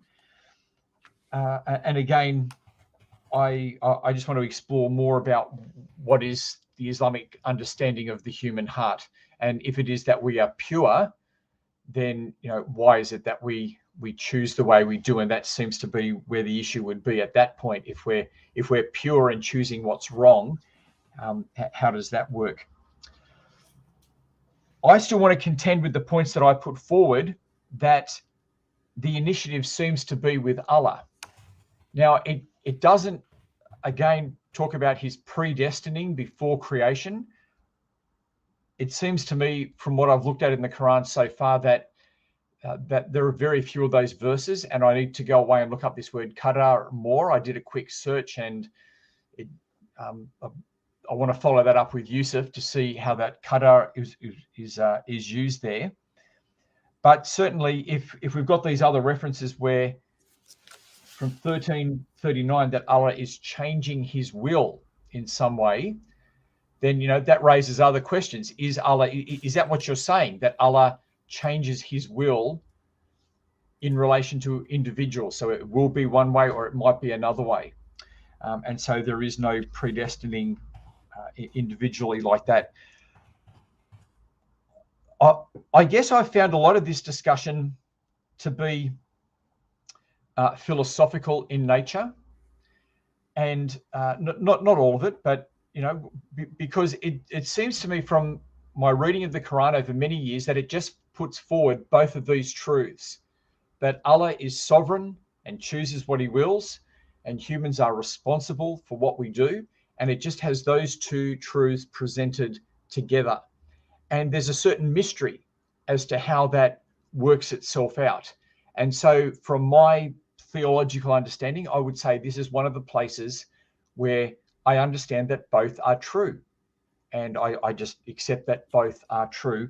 And if I want to go any further than that, I say, well, I've reached a point of mystery, which may be revealed later on.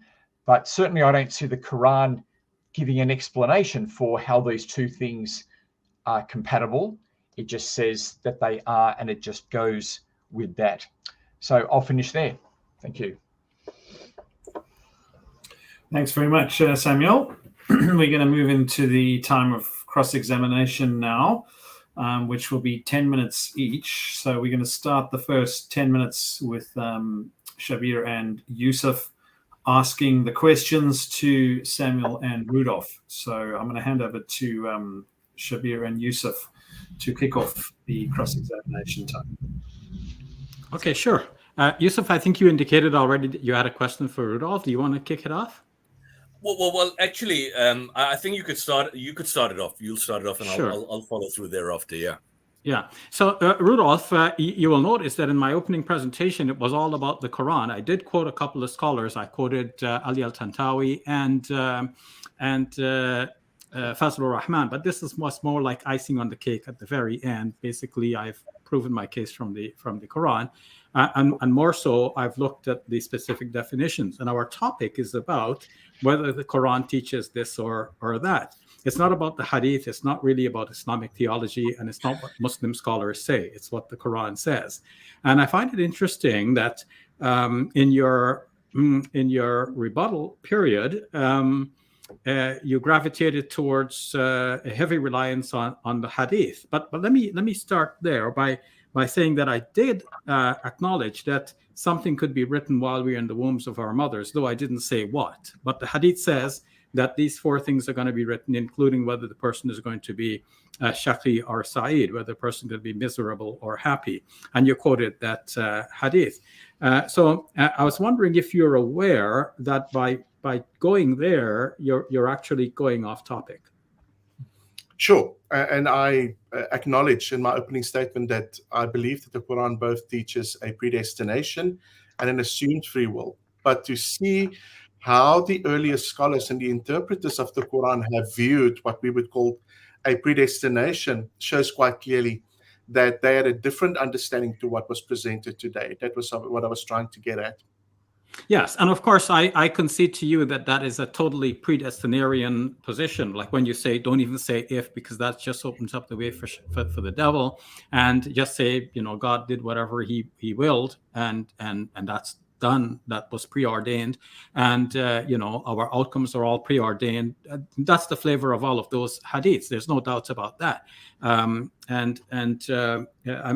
that the Quran itself does not have that view, and it seems to me that you could not find a verse of the Quran that, even if you interpret a verse that as going in the same direction, you could not find a verse of the Quran that speaks with such clarity as the hadith does on the problem of predestination. Or did you? I think I've shown quite clearly that there are certain elements within the Quran that shows that there is an absolute determinism that seemingly violates the free agency of man.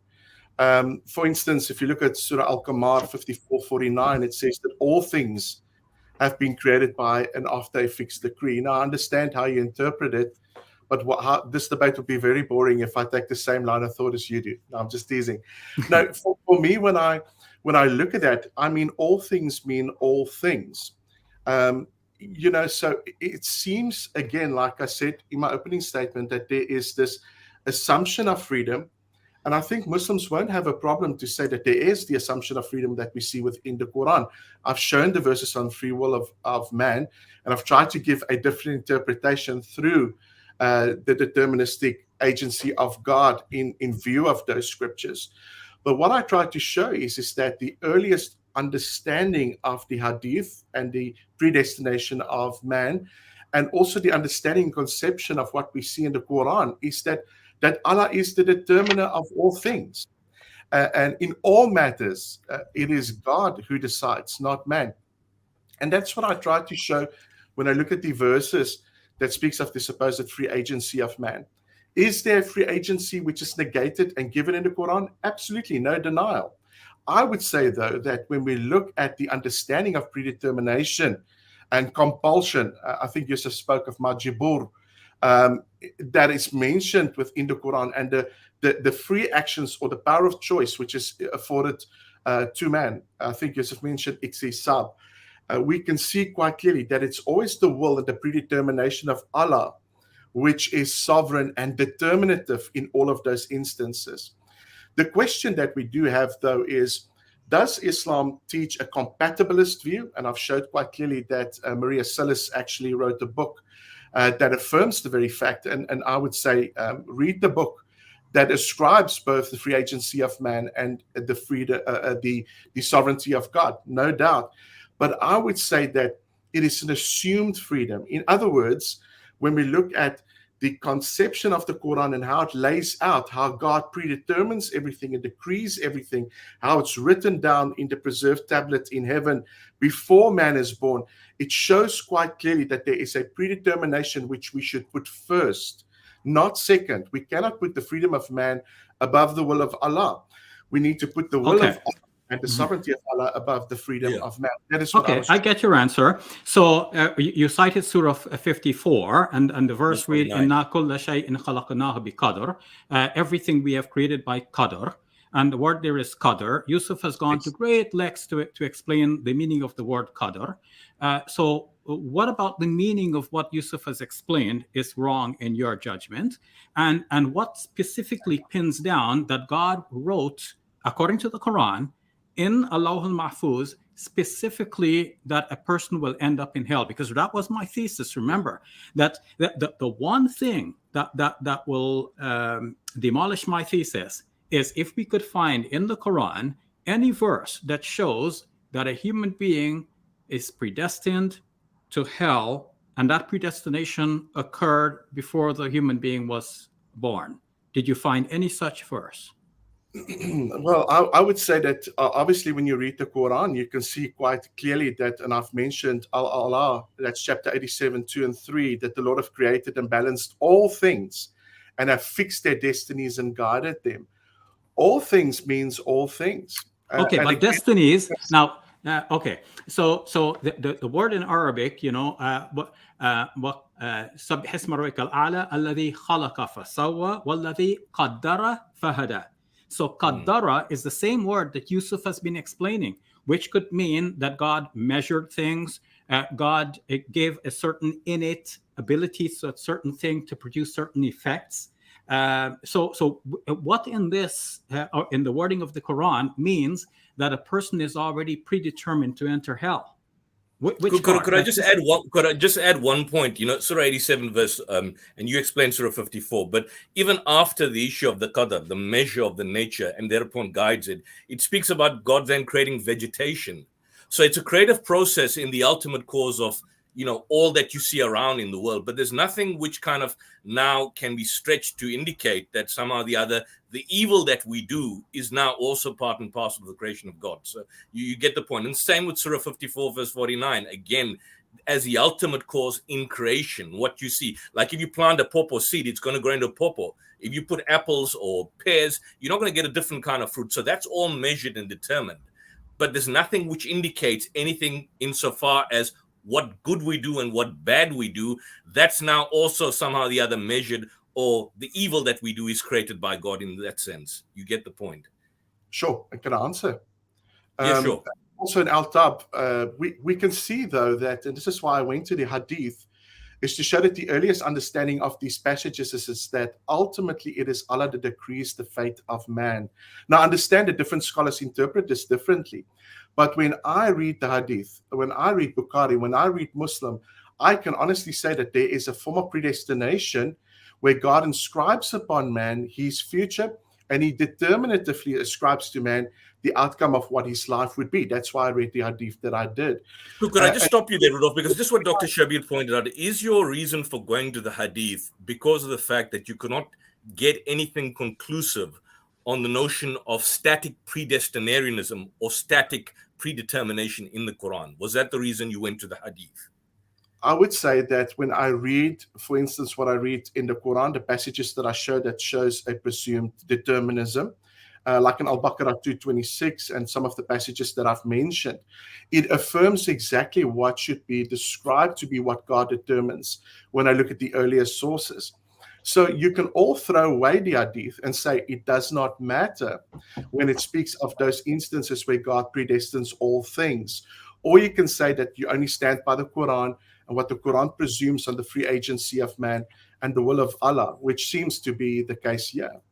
Okay, I was just go ahead, Dr. Shabir. Sorry about that. I was going to continue this line of questioning for you, Rudolph, picking up on what you said. So, as Muslims, Yusuf and I will be interested in what the Hadith says because we pray according to descriptions in the Hadith and so on. Now, as a non-Muslim, where do you come in to say, well, because the Hadith says that must be the earliest way in which Muslims interpreted the Quran, because you're referring to books which were collected a couple of hundred years after the Prophet Muhammad, on whom be peace, and you're citing some hadiths. But if you think about what you mentioned about the articles of faith, where it says wal qadari khayrihi wa sharrihi min Allah ta'ala wal ba'thi ba'da al-maut, the qadar of both good and evil is from God. So that itself is based on what is called Hadith Jibreel, which comes in two versions, one in Sahih Muslim, one in Sahih Bukhari. And the Sahih Muslim version is the one that mentions qadr, but it doesn't mention khayrihi wa sharri. It just says, wa an tu'mina bil qadr, that you believe in God's measurement or measurement, just simply measurement. So it doesn't say of good and evil. And then if you compare that with what is in Bukhari, the version in Bukhari of the same hadith does not mention qadr at all. So how do you, as a non-Muslim, take the versions that you have cited and make that into a Muslim theology that you think that we must follow?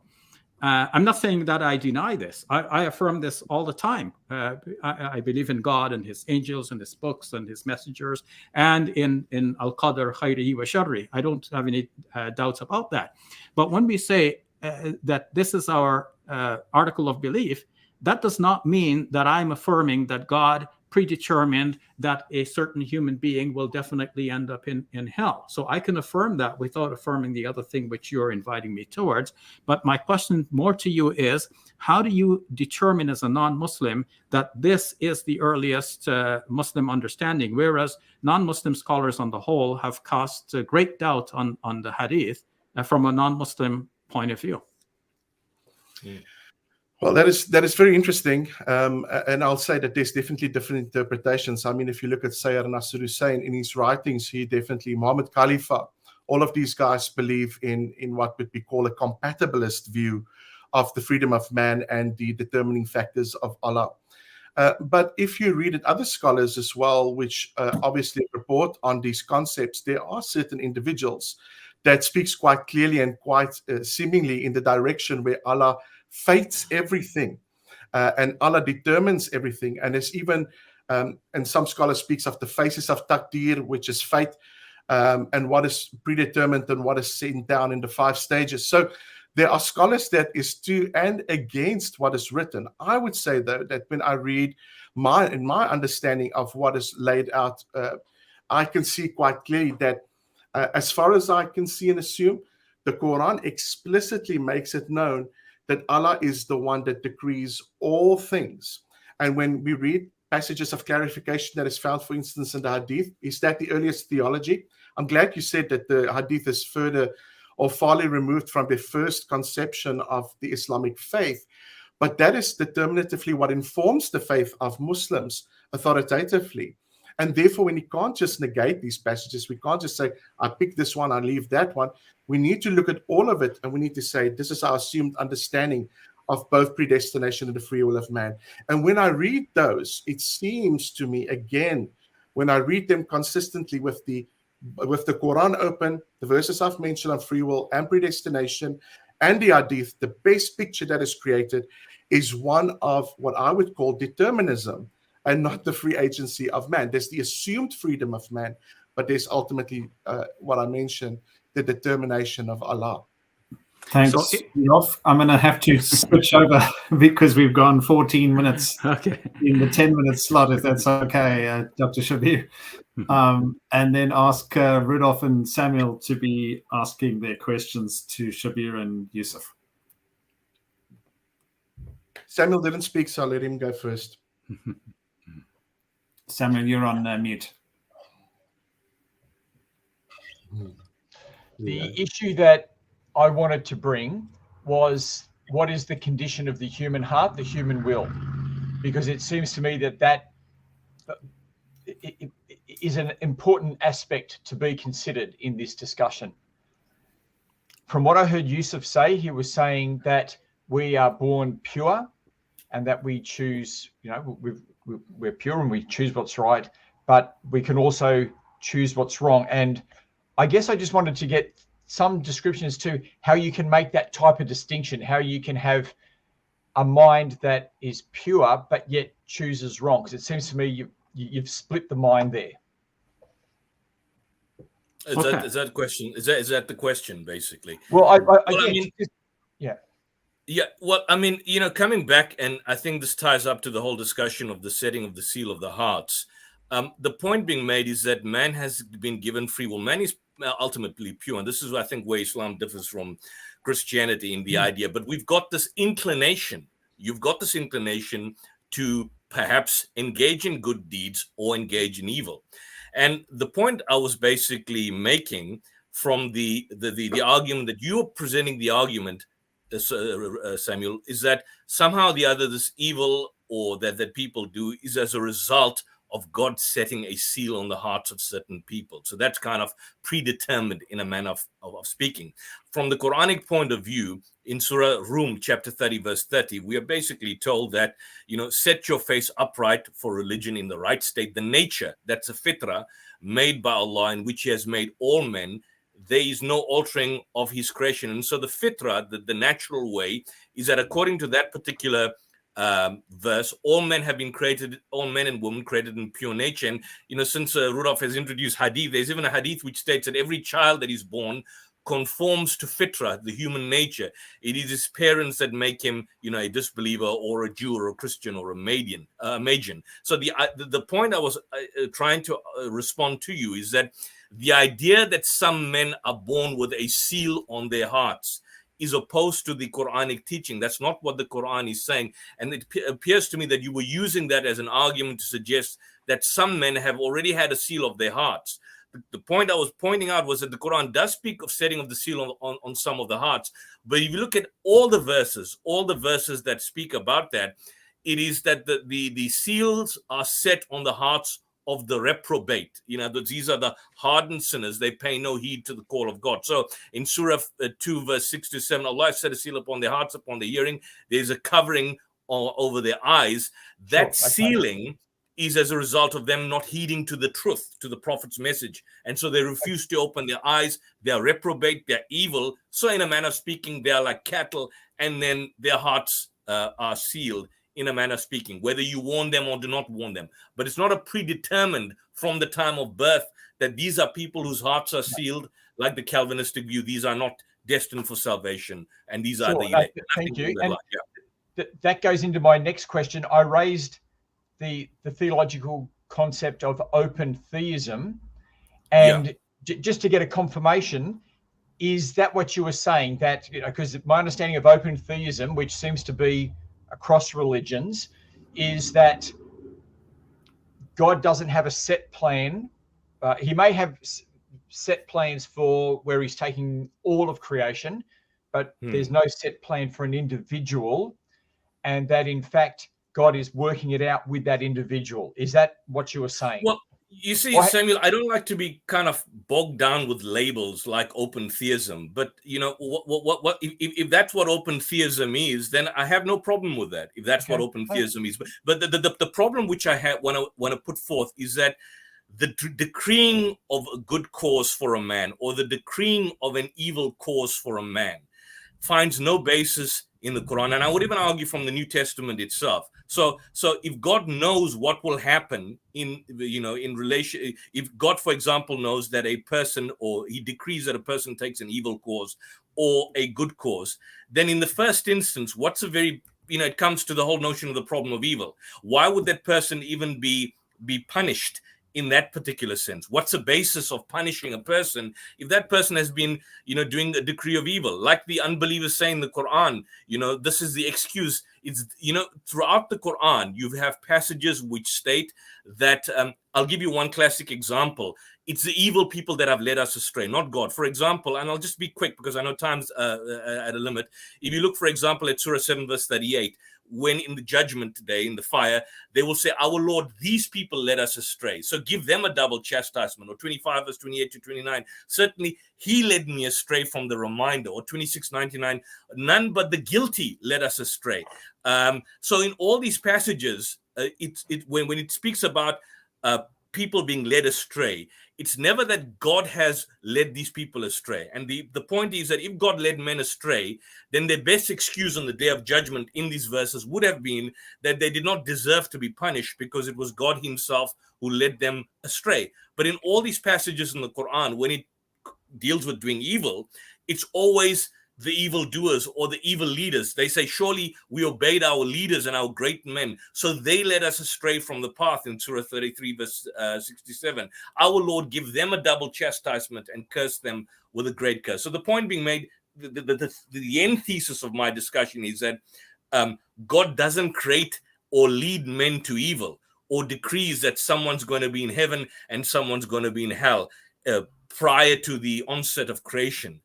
that basically is dependent on the free will and the dynamic, in a dynamic sense, of the individual that operates within certain limited parameters, of course, but not in the sense that God now ordains one person is going to hell, the other is going to heaven. Yep, You know, that is fine. So it is a type of what I would call an open theism, where it's being determined, en route. If you want to call it that, although there's other variables as well. But that's all right. I'll give Rudolph a time, because we've only got 3 minutes left. Rudolph, I've asked 2 questions. If you want to, do you have questions? Sure. If I can ask quickly, if a man has free agency of will, as you purport, can he do otherwise than what Allah decreed? No, he cannot do otherwise than what Allah decreed. But Allah does not decree all of the details for the individual, especially those actions which will the person will be responsible for. So there are things that Allah decrees for a person. We have no control over those things. We're not going to be held responsible for those things. And we cannot go against Allah's decree. It cannot be that Allah decreed one thing and we do another. No, impossible. But there are aspects of our lives that Allah has left indeterminate. He has left it hovering between possibilities and given us the choice between possibilities. So we can choose either this or that. And either way, that's within the decree of God, because God's decree here is for us to be able to choose between the possibilities. He is the one who created those possibilities and gave us the chance to make the choice between the possibilities. That's very interesting. Can I then just maybe have a follow-up question by saying, does a man do what is good through the volition of Allah, or does he do what is good through the volition of himself? It's both. Remember, we said that there are 2 sides of the coin. So, on the one hand, you can say the man is doing good on his own, but on the other side, you can say that God is guiding him to do good. If 2 magnets are attracting each other, then each one is causing the other to move. So they're moving simultaneously because there is a mutual attraction. Now, in the case of humans and God has an advantage in that we know today through neuroscience that scientists can tell, if they have the right hookups to our brains, what we are going to intend before we actually are conscious of our intentions. So God is even beyond that. God could know what we're going to intend even before we intend it. But his response is to the intention which is forming from the human being who developed a special character by the will and permission of God.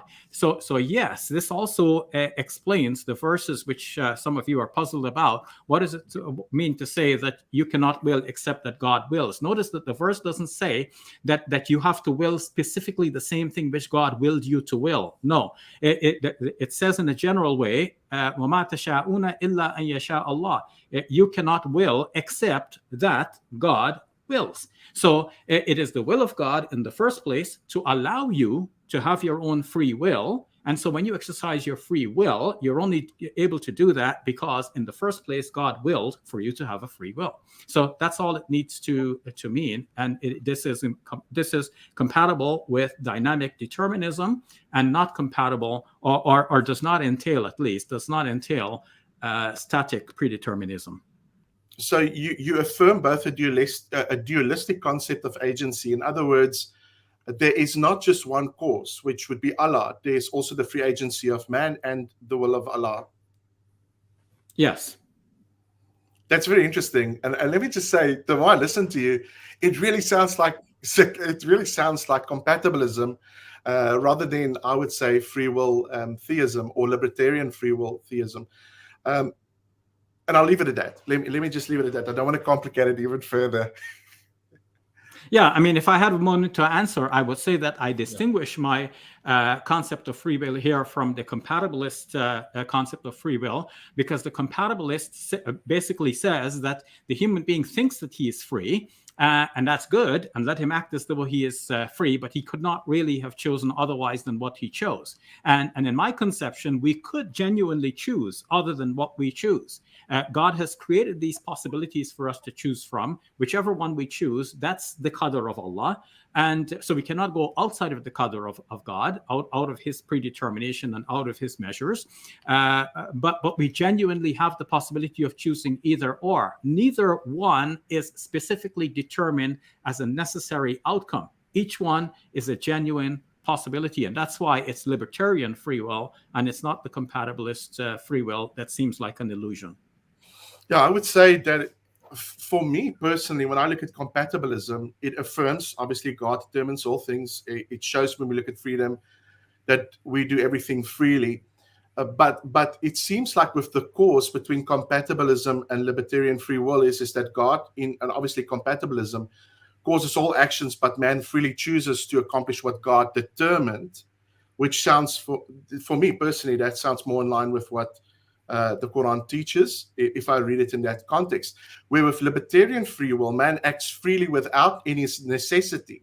Where you just mentioned and said that no, man cannot fault the decree of Allah, which would negate then that it is not libertarian free will, but that is rather a compatibilist free will. And it's just a section of logic which I think distinguishes the two, which I think should really be considered. So in compatibilism, there's an interdeterminist where man acts freely, but God determines the end. But obviously, when it comes to the libertarian understanding of free will, man acts freely, but accounts before God for the actions that is free in the end. And that would be the distinction of the two. So from my listening of your presentation, I would say it's rather compatibilism, and I wouldn't say it's libertarian free will, but that's just my opinion. Yeah, but I think what you're missing is that in the compatibilisms that you have explained, there is a fixed outcome. And in the libertarian free will that I'm talking about, there are two possible outcomes at least. So there is a choice between two real possible outcomes. And so that's what makes my position different from the compatibilist position. And Dr. Oli, I just need to say that one of the earliest, well, in my reading of we're getting close to closing statements. So if you've got a question, then could you ask it? Otherwise, the question. Yeah. No, you can finish the question. Okay. Yeah. Great. Shall we move into the closing statements? And if there was anything you wanted to then integrate, if you could integrate that into your closing statements. We'll start off with Samuel and Yusuf, 3 minutes each. So Samuel, I'm going to hand over to you for your 3 minutes.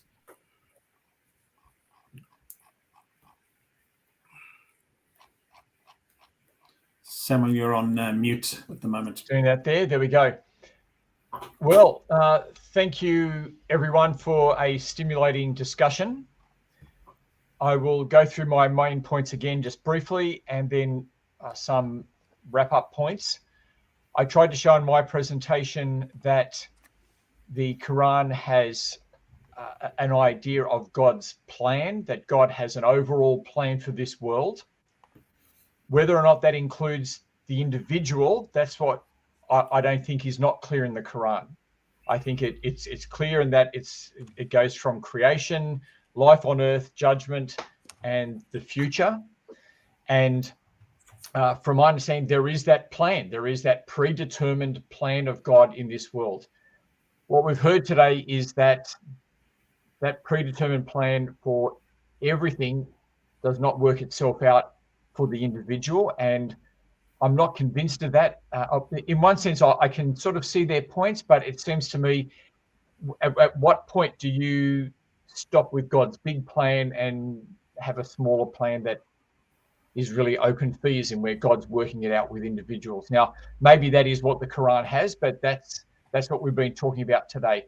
And so I tried to show that it has some type of predestination, but it also has a free will where people are able to choose and are held accountable for what they do. And my argument was that it just presents both of these truths as true. And the Quran itself doesn't give an answer to how they're both true. It just presents them as they're part of God's reality. And from my perspective, I see this as a mystery within the Quran, and that's okay. I don't have a problem with that.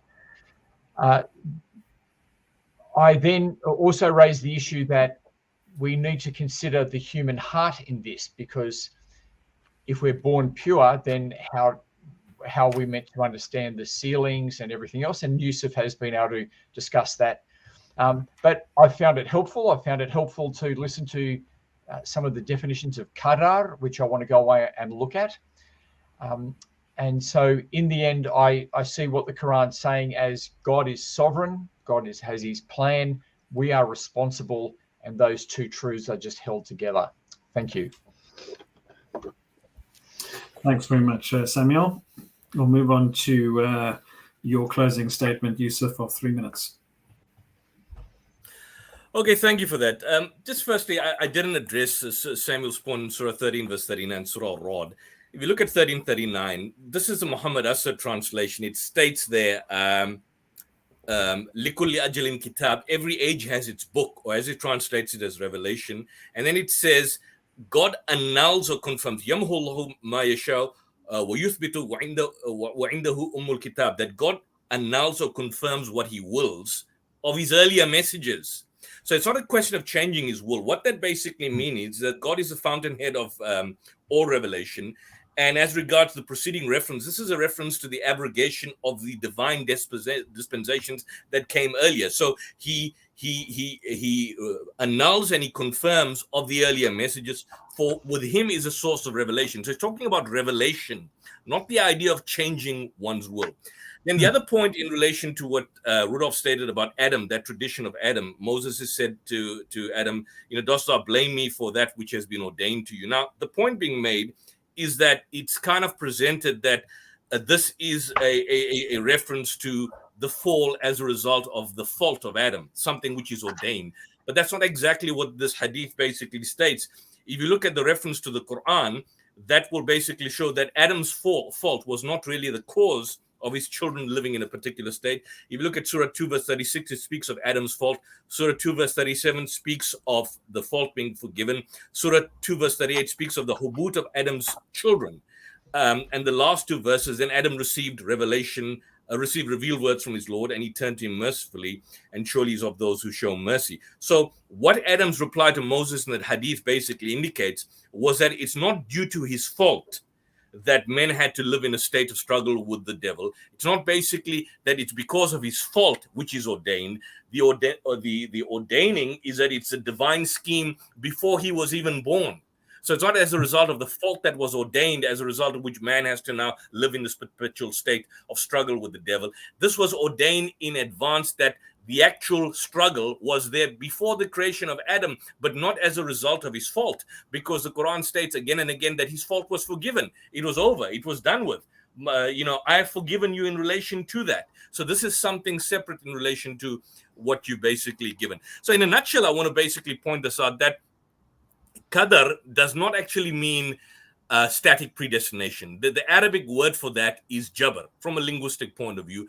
And that's never been the belief of the Muslim community, although some Muslims, the Jabariya, they were heretics. They believe in this kind of strict predestinarianism, that man has no control at all over his actions.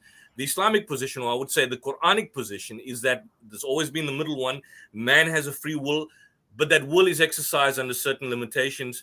It's only the divine will that can be called the absolute free will. In other words, a will under no limitations. But anything that's created and everything, therefore human, is subject to a kind of divine measure, which you can call qadr, to limitations imposed upon it by a higher controlling power.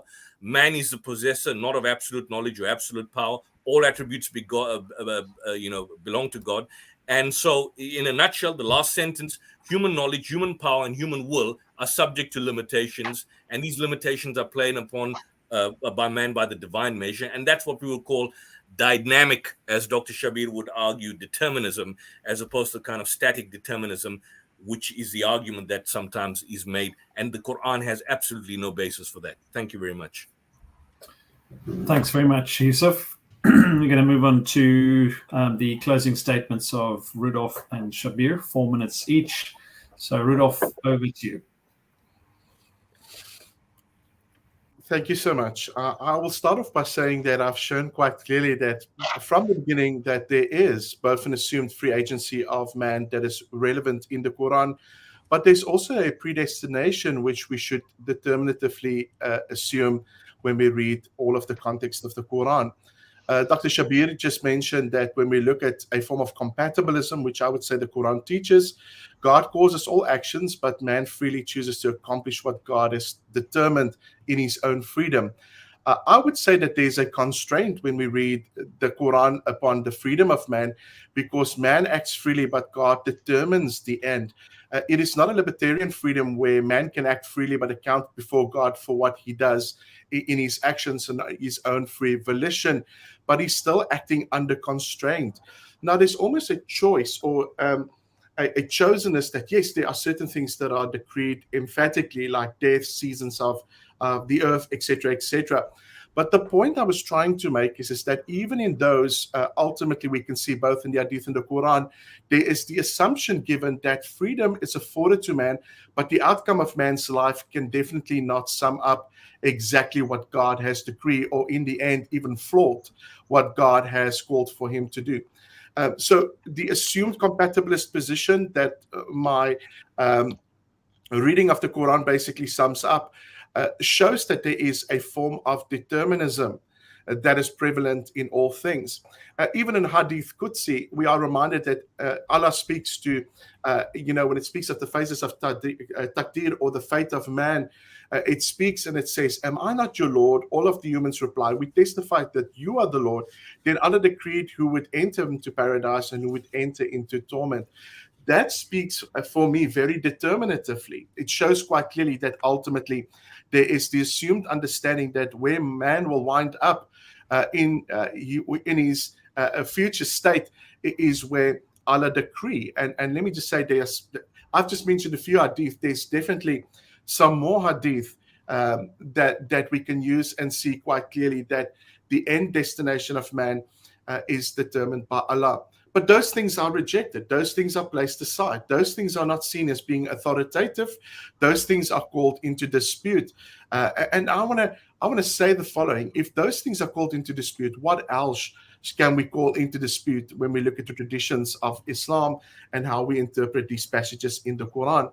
I do believe that when you look at my view and my perspective, it is the view that will be espoused both in the traditions of the Prophet and both of the Quran. And when we look at the outline of my discussion, I've showed quite clearly that all of man's acts, including his choices, are freely given, but ultimately the antecedent to the affairs of life is determined by Allah. So I would say that any form of perceived freedom that is afforded to man within the Quran is truly given.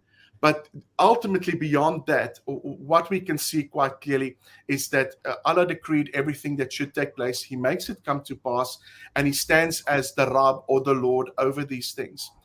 And again, I didn't have time to get into the phases of taqdeer, or fate, which is basically the 5 stages of, of what we would call qadar.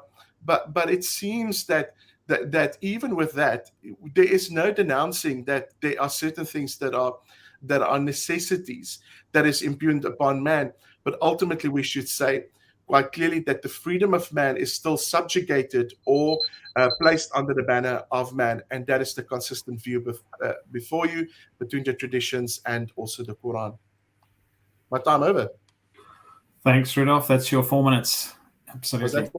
Good enough. Yeah. We will move on to Dr. Shabir for your closing statement. Over to you. Yeah, thank you, gentlemen. I'm so glad we did this, and we should do this again. Of course, we're going to do it in 2 weeks' time, and we're going to talk about the Bible and whether it teaches predestination or free will. I'm obviously on the same page with Yusuf. We both argue for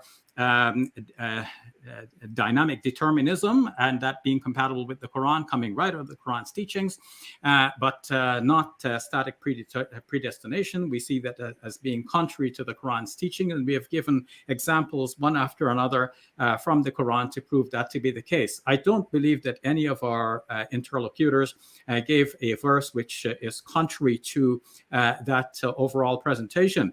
On the whole, I'm very impressed with Samuel's presentations, his way of absorbing the points that we made and responding to them to the best of his ability.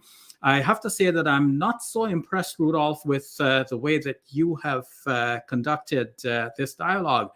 Notice that we spent a lot of time in the cross-examination in particular to explain the meaning of the term qadr, and yet you kept maintaining, that this means that God, determines the final outcome of every individual. Though I was asking, where is that in the Quran? And you could not give a particular verse of the Quran that actually shows that. And then you turned to the hadith in your rebuttal period, and I pointed out that this is not our topic, and yet in the final closing you brought hadith again, and then you even went to a hadith Qudsi, as if that makes any difference. It still is a hadith, my friend. And so that to me just simply means, as Yusuf was trying to point out to you, that it looks like you couldn't find a verse in the Quran that teaches what you want to say the Quran teaches. And now you're bringing in the hadith to say that this is how the earliest Muslims understand it. Whereas from a non-Muslim point of view, I don't know how you arrive at that sort of conclusion about hadith, because non-Muslim scholars have generally not taken hadith to be that early. They have thought that hadith show a kind of evolution of the thought of Muslims over time, and it reflects a certain stage in that evolution.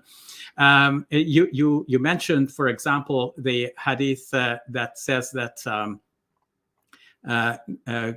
God asked people, "Am I not your Lord?" Well, if you look at the Quranic verse, the people testified, "Bala," they confirmed. But you're now bringing a hadith which would seem to indicate that no, it is not so. And if you say you want us to accept all of the hadith, because if we do not accept the ones that speak about qadr in particular, what about the rest? First, let me introduce you to this book, which is called The Authentication of Hadith, Redefining the Criteria, which has a whole section dealing with the chapter of qadr in Sahih al-Bukhari. I would invite you to read that and see that approach to hadith. But I want to ask you, Rudolph, not that you have the chance to answer, but only rhetorically, that if you want Muslims to accept the hadith dealing with this particular subject, is this only at this particular subject? What about the hadiths that deal with the miracles of the Prophet Muhammad, peace be upon him? Hadith that says, for example, that he pulled the limb of a tree and the roots of the tree were walking along with him, the whole tree. What about the hadith that says he pointed to the moon and the moon split in two so that the mountain Uhud could be seen in between? And other miracles of the Prophet Muhammad, peace be upon him. Do you want us to accept all of those as well? Not that I'm saying that I deny those, but I'm asking, did you, our Christian friends, really want us to accept all of these hadiths, or only some of the hadiths which you feel will be in your favor in a debate? So altogether, I think that our point is very clear and proven. The Quran is compatible with dynamic determinism and certainly does not accept static predestination, and no verse has been advanced to show that this thesis has been demolished. The thesis is upheld, and I'm so glad we did it. Let's do another one in a couple of weeks. Thank you all, gentlemen. Good debate, good discussion, good spirit. Pleasure to be here with you. Thanks very much, Dr. Shabir. Let me take this opportunity just to thank each of our speakers for the preparation that you put in, and for this opportunity to be able to dialogue together today. So let me start off by thanking Rudolph. Thank you very much for your time today and for all the preparation. Thank you too to Yusuf. I'm glad that the electricity held and that we were able to have an uninterrupted time of discussion. Yes. Samuel, thank you so much for your preparation and for participation, and also to Dr. Shabir as well. Thank you so much, gentlemen. We are very excited about the opportunity to be back in 2 weeks' time to be focused on the topic, does the Bible advocate predestination or free will? So I also want to thank everyone who's joined us online today, and looking forward to having you back with us in 2 weeks' time for the follow-up discussion. So from my side, to everyone online and to our speakers, a good afternoon, good evening, or good morning, wherever you are in the world. Thanks, everybody. Thank you very much. Thank you. Bye.